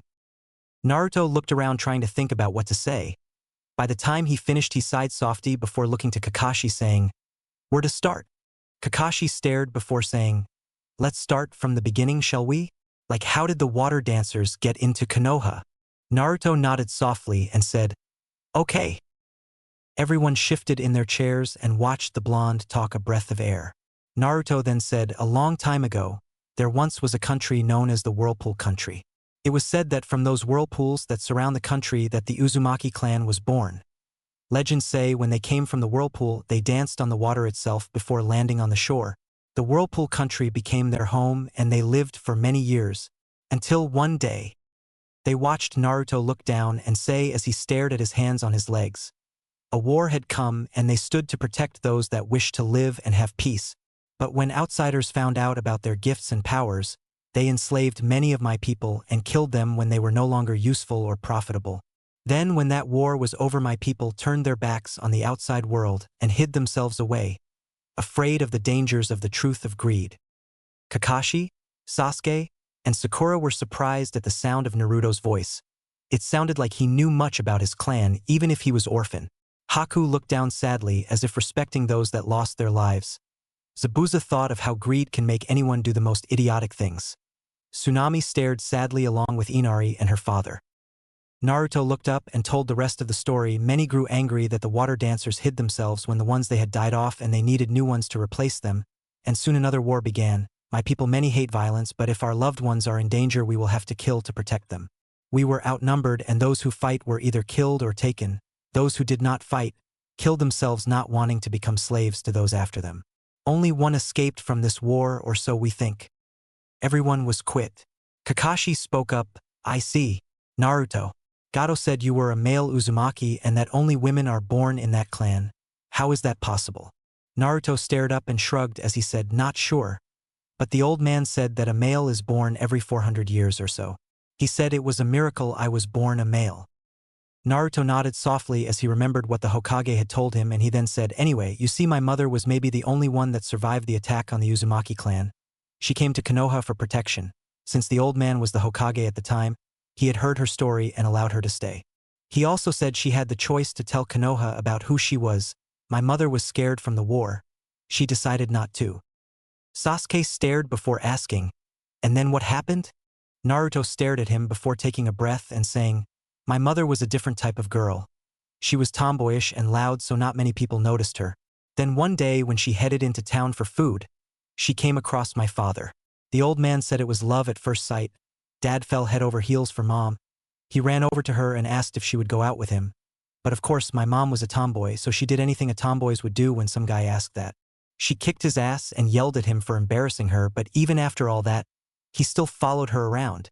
Naruto chuckled at that thought of his mother and father acting like that. Some in the room laughed a little, but Naruto kept going. "My mother wanted to be a ninja, so she could protect Konoha because it became her second home and she was willing to die for it. Sadly enough, my mom was placed on the same team as my father and things never ended well between them, but after a while my mom started to warm up to him and soon they were the best of friends. But later they started to feel more than friends when they grew up, and they became something more than friends. But both of my parents had enemies, so they decided to keep it a secret until the right time came for them to tell, but it never happened. My mother died giving birth to me and my father died protecting Konoha that day Kyuubi attacked. Naruto said, sugarcoating the truth a bit. He didn't want them to know, not yet. He didn't trust them with his secret yet. The true secret of who his parents were and how his father really died. Naruto snapped out of it and said, after their deaths, the old man watched over me and raised me. He didn't tell me about my bloodline until it was activated, which did one summer day when I was 6. It was the only way to ensure my safety at the time. But after I found out, I knew I was going to be in danger, so growing up, I pretended to act like the fool when I was around people. I just masked myself with a fake smile so no one would know what I really was. In fact, I sometimes hate pretending to be a fool. It makes me mad that I can't be who I really am. Team 7 eyes widened, but before they could say anything, Naruto said, I made a promise to the Hokage when I was a child. I promised that as long as I shall live, no one was going to find out what I really was unless I trusted them. I promised him, but I broke it. I broke it to protect those I cared about. And Naruto clutched his hands softly before saying, and now my secret. Dear God, what am I going to do? What if that spy told someone and the news is spreading? What if he going to go after me or the old man? Naruto's head shot up when he realized this. He was about to make a run for the door as he yelled out, damn it, I need to get home. I need to tell the old man. But before could reach the door, a hand flew out and took his arm. Naruto struggled for a moment before looking back and seeing Kakashi had stopped him. Naruto was mad and was about to yell at him to let him go when Kakashi spoke. Don't worry, Naruto. I sent a Masager bird to the Hokage the day you passed out, telling him everything that happened. When he wrote back, he said that you'll explain everything and that he also said his snake Anbu caught the spy the day after he sent the information to Gato. The guy was killed on sight and there is no rumors about you going around Konoha. Seems like he was planning on kidnapping you when you came back and he didn't have time to tell anyone yet. Once hearing those words, Naruto calmed down and took a soft breath. He then heard from Sakura, wait, why didn't the Hokage stop him the day the guy took the information? Kakashi answered again, the Hokage didn't find out until the day after. He was looking into Naruto's files when he saw the seal unlocked, and so the Hokage tracked the chakra signal down and his snake Anbu took care of the rest. Naruto thought before saying, wait, did you say snake? Kakashi looked at Naruto, nodded. Naruto smiled and said, good to know he gave her that mission. Kakashi raised an eyebrow before asking, you know this snake Anbu? Naruto nodded and said, yeah, she's one of the few that know my secret, but of course she did find out by accident when she saw me training. She's weird, but I know I can trust her. Kakashi nodded softly before letting go of his arm. Naruto took another breath before hearing, so the Naruto we know is just a lie? Everyone stopped and looked back to Sasuke, who was glaring at nothing. Naruto sighed before thinking of a way to explain it. He thought for a moment and said, not really, no. The Naruto you know is like a mirage, really. The only things that isn't real is that I'm not really that dumb. But I'm not a genie's ether. I do like ramen, but I do like to eat other things too. And I know I'm strong, but I'm not godly, and I don't like to gloat about my powers unlike other people do. Naruto's eyes soon stared outward to the door that was open. He could see the lake as he said, power is a meaningless thing. No good can come from it, believe me. I have seen what happens when someone is drawn to power, and soon they are consumed by it so much that they have no idea what they are doing to the people they love when it's far too late. Same can be said about greed and revenge. Sasuke stared wide-eyed at the blonde, who closed his eyes softly. Sasuke was about to yell out at the blonde, but Kakashi stopped him. Sakura's mind yelled many things about how different Naruto was. Haku felt like hugging the blonde to help him calm down. Zabuza nodded softly before saying, spoken like a true Uzumaki. Naruto stopped before turning to Tazuna and saying, Tazuna, are you aware that you have huge crystals growing at the bottom of your lake? Naruto said, using his hands to show how tall the crystals were at the bottom of the lake. They were almost as tall as him. Tazuna eyes widened.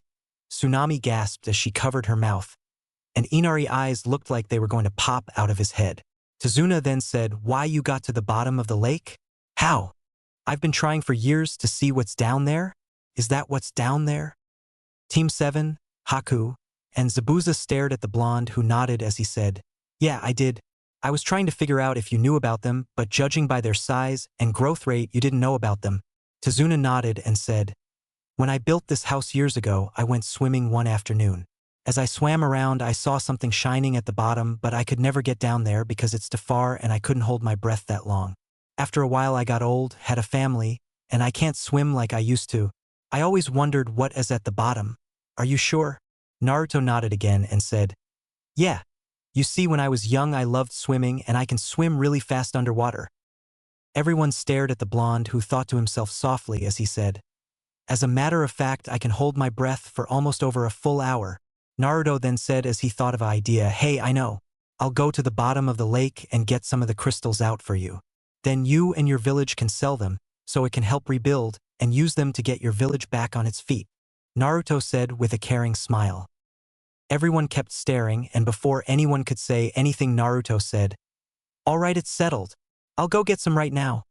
And in a flash Naruto jumped up and ran out the door. All they heard was a splash. Everyone kept quiet before hearing Uzumakis are said to be powerful, kind, caring, loyal, and different. But they're also said to be crazy, hyper, jokers, determined, strange, great actors, and out of this world uncontrollable. Heh, he lives up to it. Everyone looked back to Zabuza, who drank some water. He gave them a smirk and said, I wonder what else he is? The next few days. Naruto smiled and waved goodbye to the villagers of the small village. Ever since that day at the bridge, the villagers there respected Naruto and talked to him with much admiration. Sure, Naruto felt okay with it, but he didn't like the fact they talked to him with San and Sama, with his name. It got worse when Tazuna told everyone about what Naruto found, and showed them the huge crystals Naruto was able to get out from the lake bottom. It was only 4 crystals Naruto had picked out. He didn't dare to take too much, so he took out the ones he knew were loose and on the small size. As they walked away, Naruto ruffled Inari's hair as the boy started to cry. He looked up to Naruto deeply. Tsunami hugged the boy, saying he was welcome back anytime he wished, and Tazuna told him that he was a saint to them. But of course Naruto kept saying he was far from one. Naruto looked back and waved goodbye to the entire village as they did the same. His team and Zabuza and Haku waited for him at the end of the bridge. When they started to walk away, Naruto couldn't see the bridge or the people anymore. He turned back around and sighed softly. He opened his once closed eyes and met green eyes. Naruto epped before hearing, Naruto, what's wrong with you? Not once did you ask me on a date all week.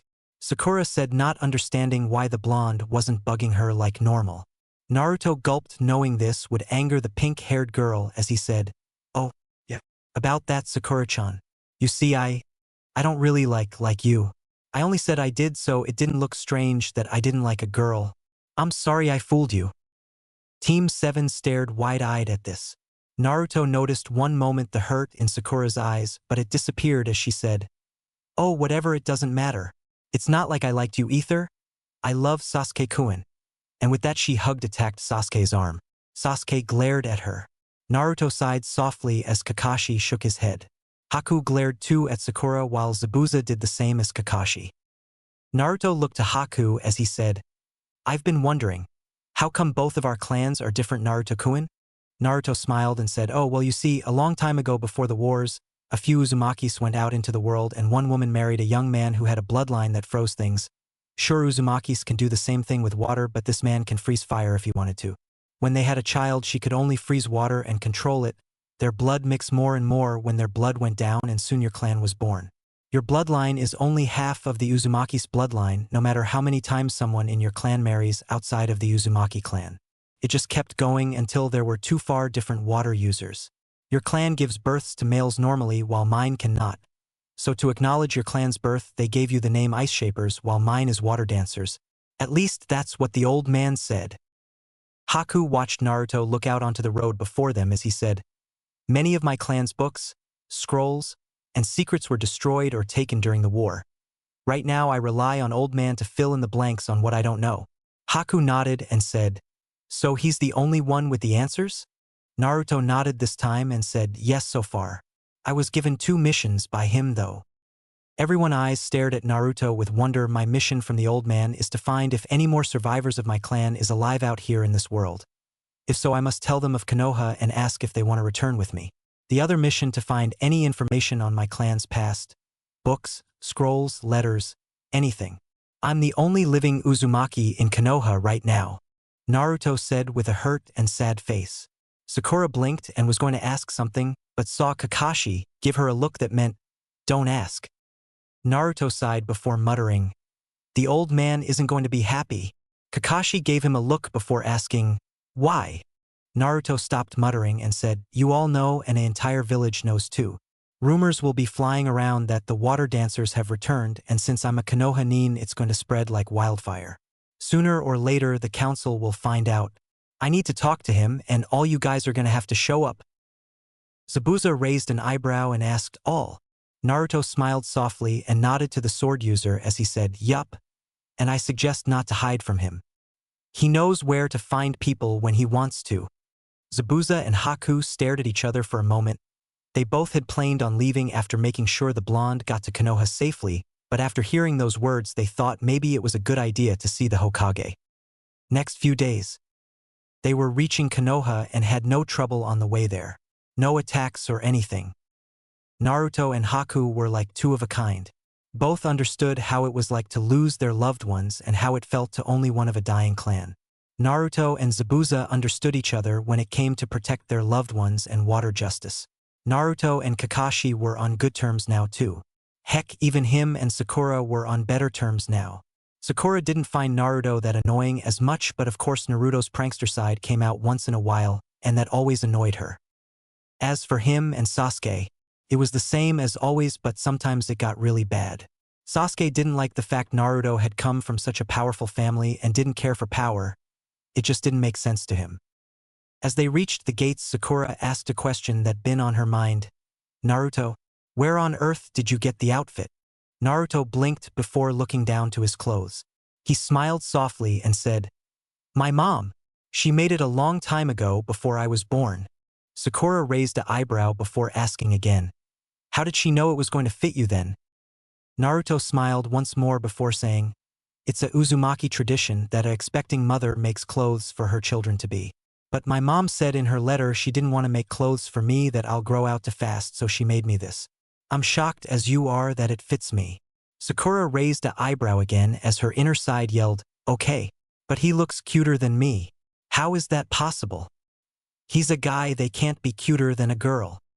Sakura and the others stared at Naruto, who smiled happily, as they reached the gates of Konoha. Chapter 8.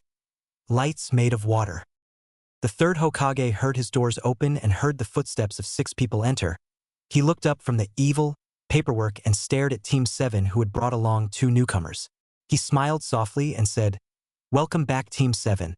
I hope you didn't have any trouble getting into Konoha with those 2, did you?" Kakashi shook his head and said, "No, Hokage-sama. None whatsoever." The Hokage smiled again and said, "Good. Now Haku and Zabuza, come forward." Both Haku and Zabuza were a bit shocked that the Hokage knew their names but heard now. "Don't be alarmed, Naruto-kun told me all about you two in his letter he sent me yesterday. I also know that you both, a village and Team 7 know of Naruto's bloodline. Am I correct?" Zabuza and Haku walked a bit to the Hokage. Zabuza nodded slowly. Even though the Hokage was old, he was still a good shinobi and Zabuza didn't want to risk anything. They watched the Hokage take a bit of smoke from his pipe and puff it out. He spoke again. "This is a S-class secret. If anyone were to find about Naruto's power, it could end dastardly. Not only for this village safety, but his also. Many people from all over the world wants to see and have a Uzumaki user for many years, and right when we are at a time when people believe they are just a story, this can cause some unwanted trouble." They nodded but heard. "But since this is Naruto's secret, it's up to him if he wants it to go around." The Hokage looked to Naruto, who took a breath and looked down. The Hokage then said, "If Naruto does not want his secret to go around, then it's best you follow his wish. If not, I'll be sending whoever spilled the secret to my snake Anbu, who will give you the most unpleasant time of your life." Everyone gulped a bit as they saw the light in the Hokage's eyes sparkle a bit and the smirk on his face. That meant one thing: whoever this snake was, was not going to let them have mercy. The Hokage smiled and said, now that is clear. I need to speak with Naruto alone. Kakashi, you wait outside with Haku and Zabuza. I need to speak with them later and you need to give me your report. Sasuke, Sakura, you may go home. And remember, don't tell anyone unless told otherwise by me or Naruto. Haku, Zabuza, and Kakashi nodded a bit while Sasuke and Sakura nodded too, but theirs was a bit unsure. As Kakashi was sending the others out, he heard as he almost closed the door behind him, Naruto, we need to talk about the council members.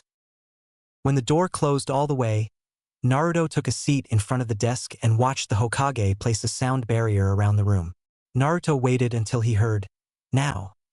Naruto, I know this might be hard, but I do believe it's time to tell the council members of your bloodline. Naruto shook his head and said, no, not yet. I still don't trust them, mostly that one guy with the bandages. What was his name again? Danzo Dozo? The Hokage then said, Danzo. Naruto nodded and said, yeah, him. I don't trust him, Gigi. He doesn't seem right. The Hokage nodded and said, I know, I don't either. But Naruto, sooner or later they will hear the rumors from Wave. No doubt about it, and they will figure it out. Naruto nodded a bit but said, okay, I'll think about it. The Hokage then said, the exams are coming up, and I'm pretty sure that the council will be too busy to notice the rumors. You have until then to decide. Naruto nodded again to the old Hokage. The Hokage smiled softly and said as he took a bit of his pipe, good. Now tell Haku and Zabuza they can enter, and tell Kakashi after they leave he may enter. Naruto nodded and got up. He was about to leave when the Hokage said, Naruto, be careful.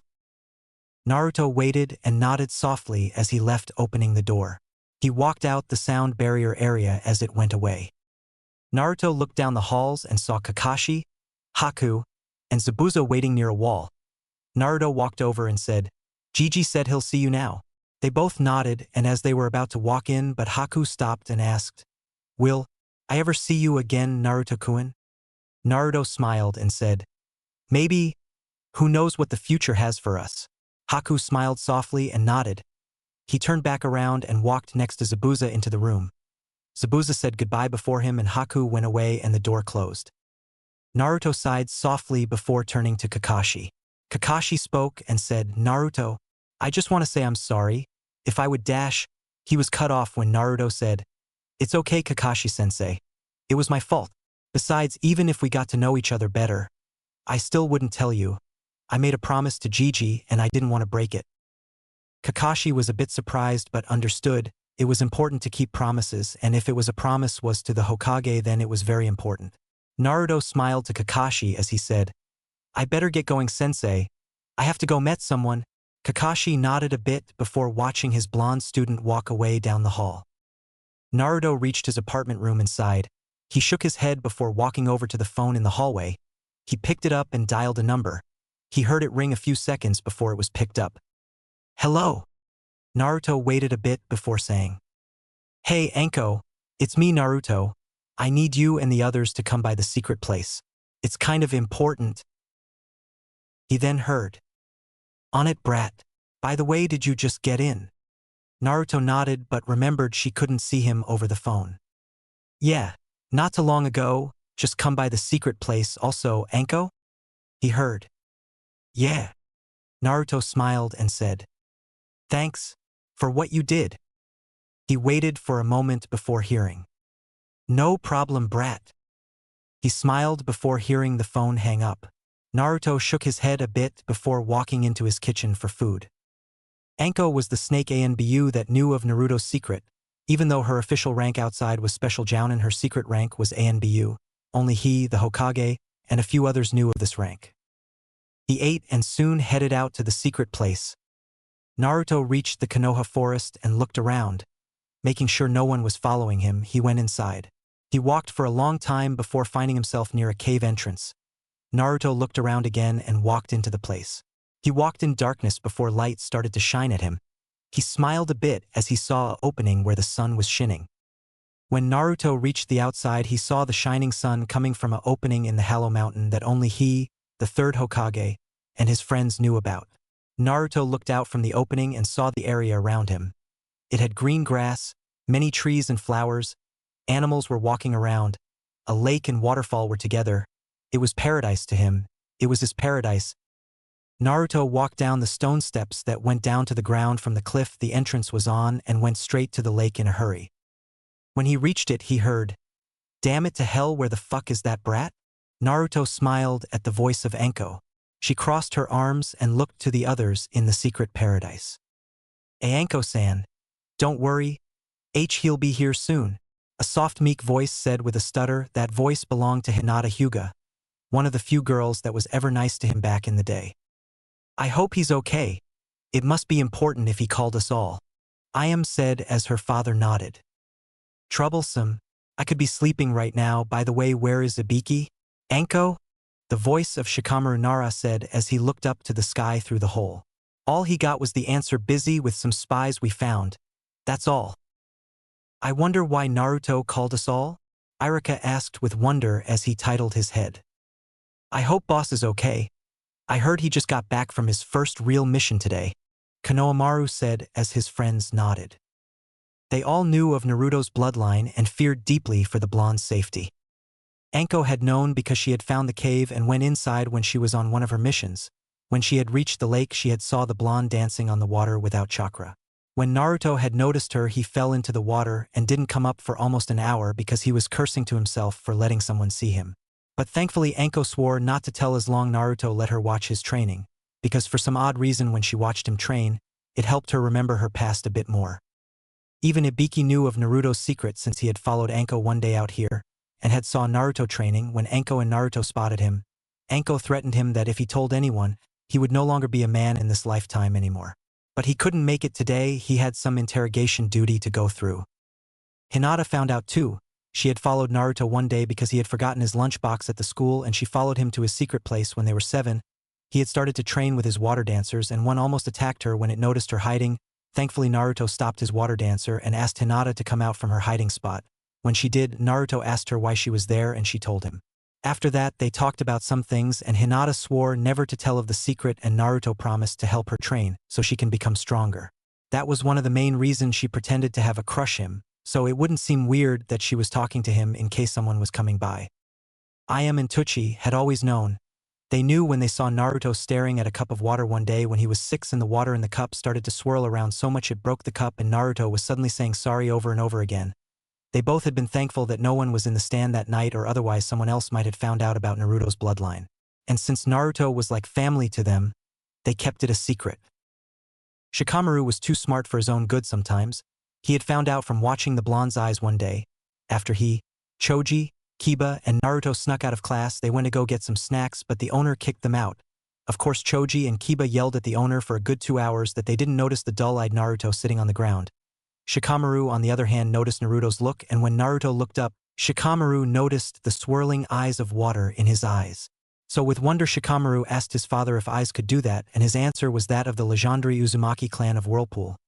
Shikamaru then was able to piece the puzzle after that and confronted the blonde a few weeks later, and Naruto had no choice but to tell. Shikamaru also swore never to tell the secret. Irika found out from that night with Mizuki. After Naruto healed him, the Hokage found them and told him about Naruto's bloodline. He at first felt a bit hurt that Naruto didn't tell him beforehand, but understood. He remembered greatly how his mother would go on and on about the legendary Uzumaki clan of Whirlpool and how she told him about how far people went to get their hands on said bloodline. Konohamaru, Udon, and Moegi found out because they were being nosy again. They had went to the Hokage's office one day and overheard Naruto talking about his bloodline. When they heard what bloodline it was, they burst in, almost yelling to the skies about that was so cool. When they were able to get the kids to shut up, the Hokage told them about the dangers that came with the bloodline Naruto carried, and they all soon swore to protect Naruto.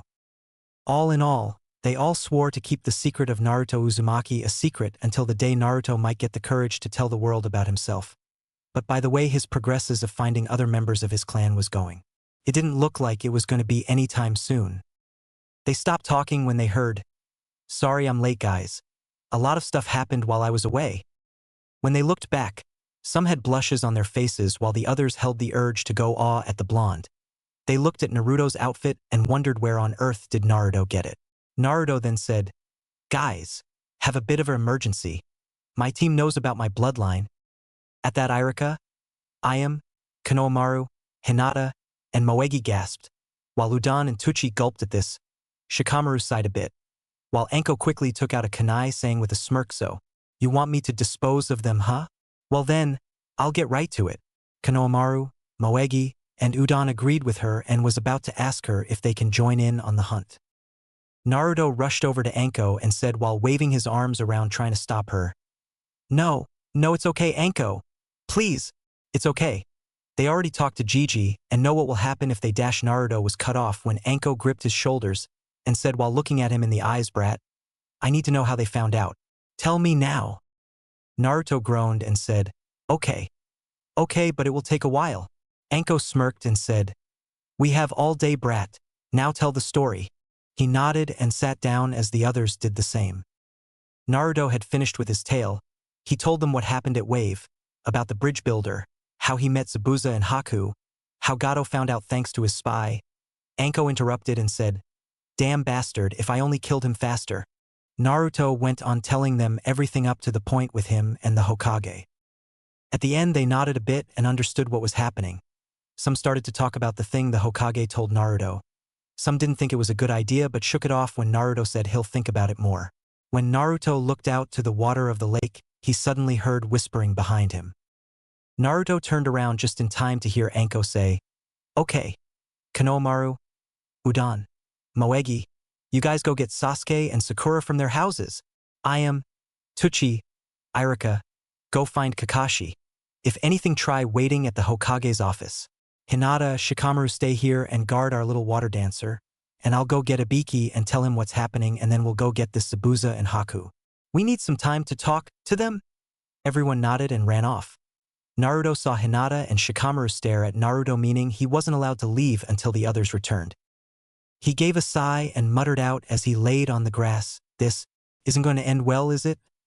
All he got was two heads shaking no. Konohamaru, Udon, and Moegi rushed around Konoha looking for Sasuke's and Sakura's homes.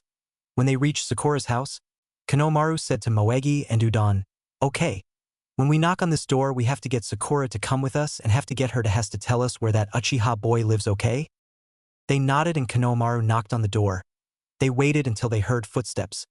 When the door opened they saw Sakura in a pink summer dress and red undershorts. She looked at them and asked out, yeah. Konohamaru stared at her before yelling out as he pointed at her, get her! And in a flash, she was jumped by the three kids. Haku stared at Zabuza as they left the Hokage tower. He then said, Zabuza-san, do you think they'll allow us to stay? Zabuza looked down to Haku and said, they will more or likely let us join Haku. You are last of almost dead bloodline and I have many secrets from Mist. But what I want to know is what made you ask the Hokage if we can become Konoha-nin? Haku blushed a bit and said something Zabuza didn't hear. He then caught on when he heard the name Naruto come from the younger boy. He nodded and said, you're worried about his safety, aren't you? Haku stared up and nodded saying, me and him are a lot alike. Sure, our bloodlines are different but not by much. I thought that, in all my life I'd never met anyone who was like me, but now that I have. Haku stopped when suddenly two people jumped in front of them. One was a woman with purple hair and pale skin. The other was a man with scars on his face. Zabuza stared at them and had his hands on his sword for a moment. Haku was reaching for his needles, but both stopped when they heard from the guy, Zabuza and Haku, I presume? Haku and Zabuza looked at each other before Zabuza said, that's right. They saw the woman pull out a kunai as she said while twirling it around her fingers. We need you both to come with us. And don't you even think about running away. Zabuza sneered a bit and said, and why should we? Anko smirked a bit and said, because we can take you to Naruto Uzumaki. Haku's eyes widened a bit while Zabuza held a bit tighter on the handle of his blade. Anko smirked a bit and said, now, don't get too hasty, Zabuza, we're his friends. Got it? I just need you both to come with us, we have things to discuss. Haku gulped at the smile she gave them while Zabuza eyed them as Ibiki sighed at Anko's strangeness. Okay. Where does the Uchiha live, Haruno? Sakura glared at the Hokage's grandson and his friends. She then said, and why should I tell you? You guys just jumped me and now you're holding me hostage. Udon sniffed as Moegi said, no, we're not. Sakura glared at them and snapped at them saying, oh, okay. But then why are there ropes around my wrists and you guys holding the other side of the rope leading me like I'm a dog? Konohamaru gave her a glare as he said, "Tell us where the Uchiha lives." Sakura then said, "And why should I?" Konohamaru smirked a bit and said, "Because we're taking you and the Uchiha to Naruto. Sakura raised an eyebrow as she asked surprised, "Naruto? What the he dash?" She stopped when someone asked her name out. Sakura. What the hell is going on?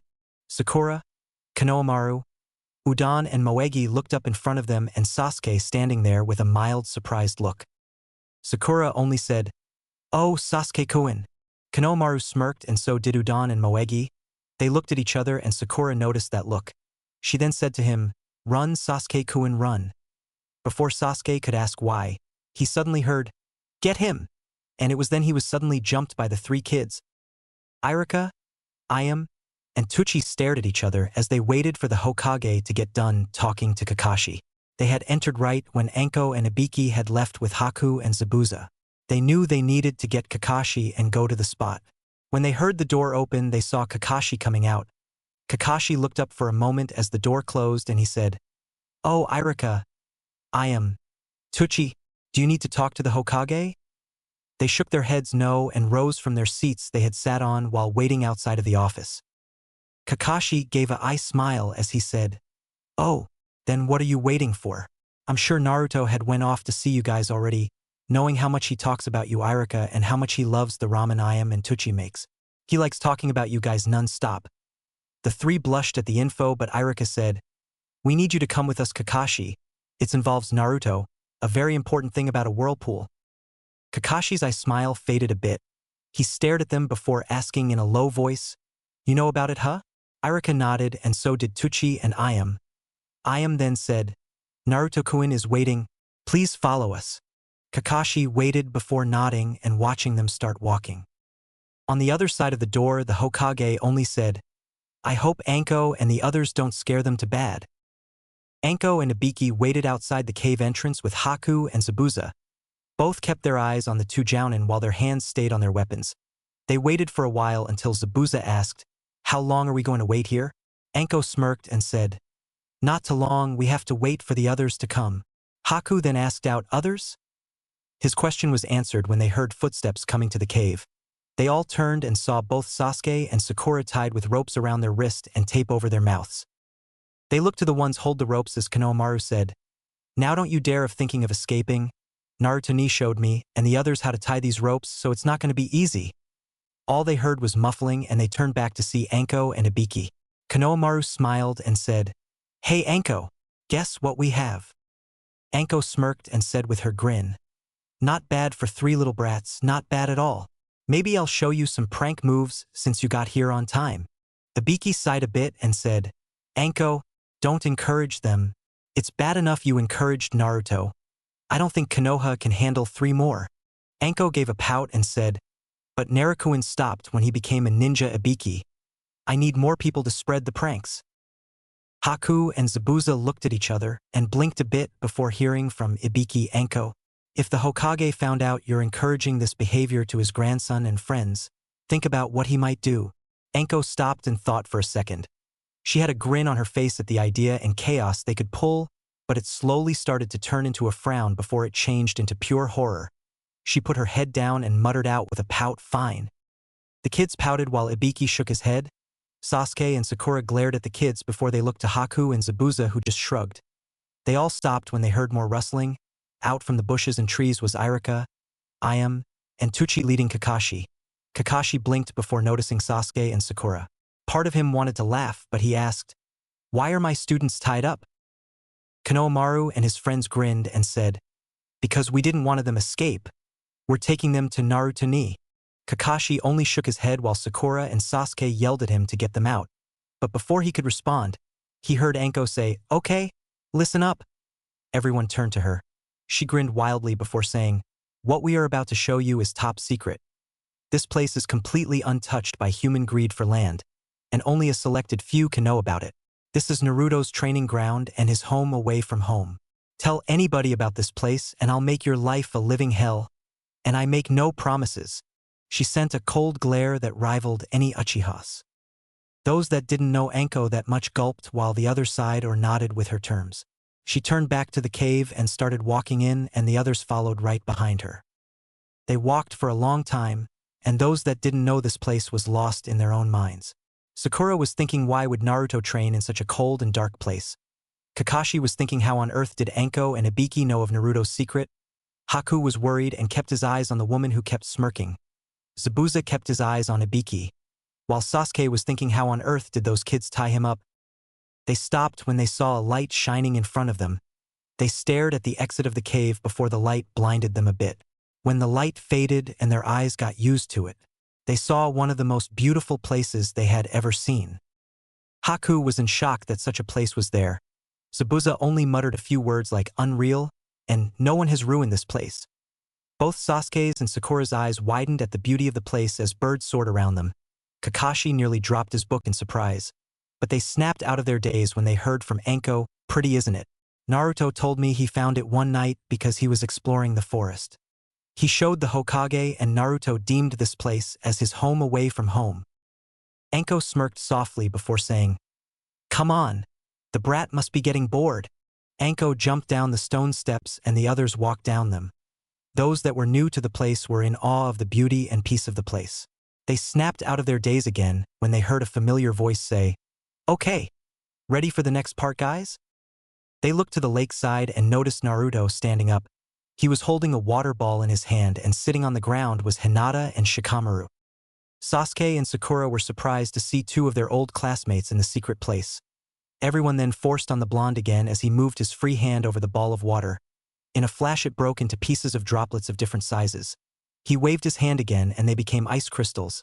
Everyone watched the ice crystals stay above in the air. When Naruto raised his hand up, the crystals shot up and they got into a strange line. When the sunlight hit them, they created something some didn't see before. A line of different colors appeared all around them. It was like watching a wave of colors go around them. It was then they heard Zabuza say, "Amazing, it's like looking at the aurora lights." The colorful show stayed for a while as Shikamaru and Hinata clapped. When it disappeared, the crystals melted and fell on them like small raindrops for a second. Naruto smiled as he felt the water hit his skin, and then the wind began to pick up. Water and wind. To him it was a perfect mix. He had always loved both in his heart. He snapped out of his thoughts when he heard footsteps behind him and someone saying, "Awesome show, brat." Naruto turned around and saw Anko, Ibiki, Konohamaru, Moegi, Udon, Tuchi, Ayam, Irika standing there with Zabuza, Haku, Kakashi, and a tied-up Sasuke and Sakura. Naruto held back a sinker for a second and said, "Hello, Anko." "Hi, guys." Naruto kept staring at Sasuke and Sakura. He then asked, trying to hold back another laugh, "Why are they tied up?" The only answer he got was Anko, Konohamaru, Udon, and Moegi grinning, and Sasuke and Sakura muffling out the answer. After Naruto had untied Sasuke and Sakura, he said, "Sorry about Konohamaru and his friends. They're a bit eccentric sometimes." Sasuke glared for a moment and said, "A bit?" Naruto only sweat dropped for a moment before Sakura asked out, "Okay, why are we here?" Naruto looked to Anko, who glared at the rude pink-haired girl. Naruto looked back to Sakura and said, "Sorry about this, guys, but Anko needs to talk to you guys for a while. It's all her idea, not mine." Kakashi made a upside-down U with his eye and said, "About what?" Suddenly, an evil aura surrounded Anko, and she stood right behind her favorite blonde brat, saying in a protective manner, "How about the fact that you all know about his secret?" Sasuke stared wide-eyed at the aura around the woman while Sakura freaked out and eep away. Haku cringed at the aura and Zabuza raised an eyebrow. Kakashi was used to Anko's aura and only shook his head. Konohamaru, Udon, and Moegi ran behind a freaked-out Hinata and Shikamaru, who muttered out troublesome. Ibiki just sighed while Irika, Ayam, and Tuchi moved away from Anko. Naruto gave an uneasy laugh and said while trying to calm his older friend down, "Anko, stop that. I don't think they want to be scarred for the rest of their lives." But it didn't work.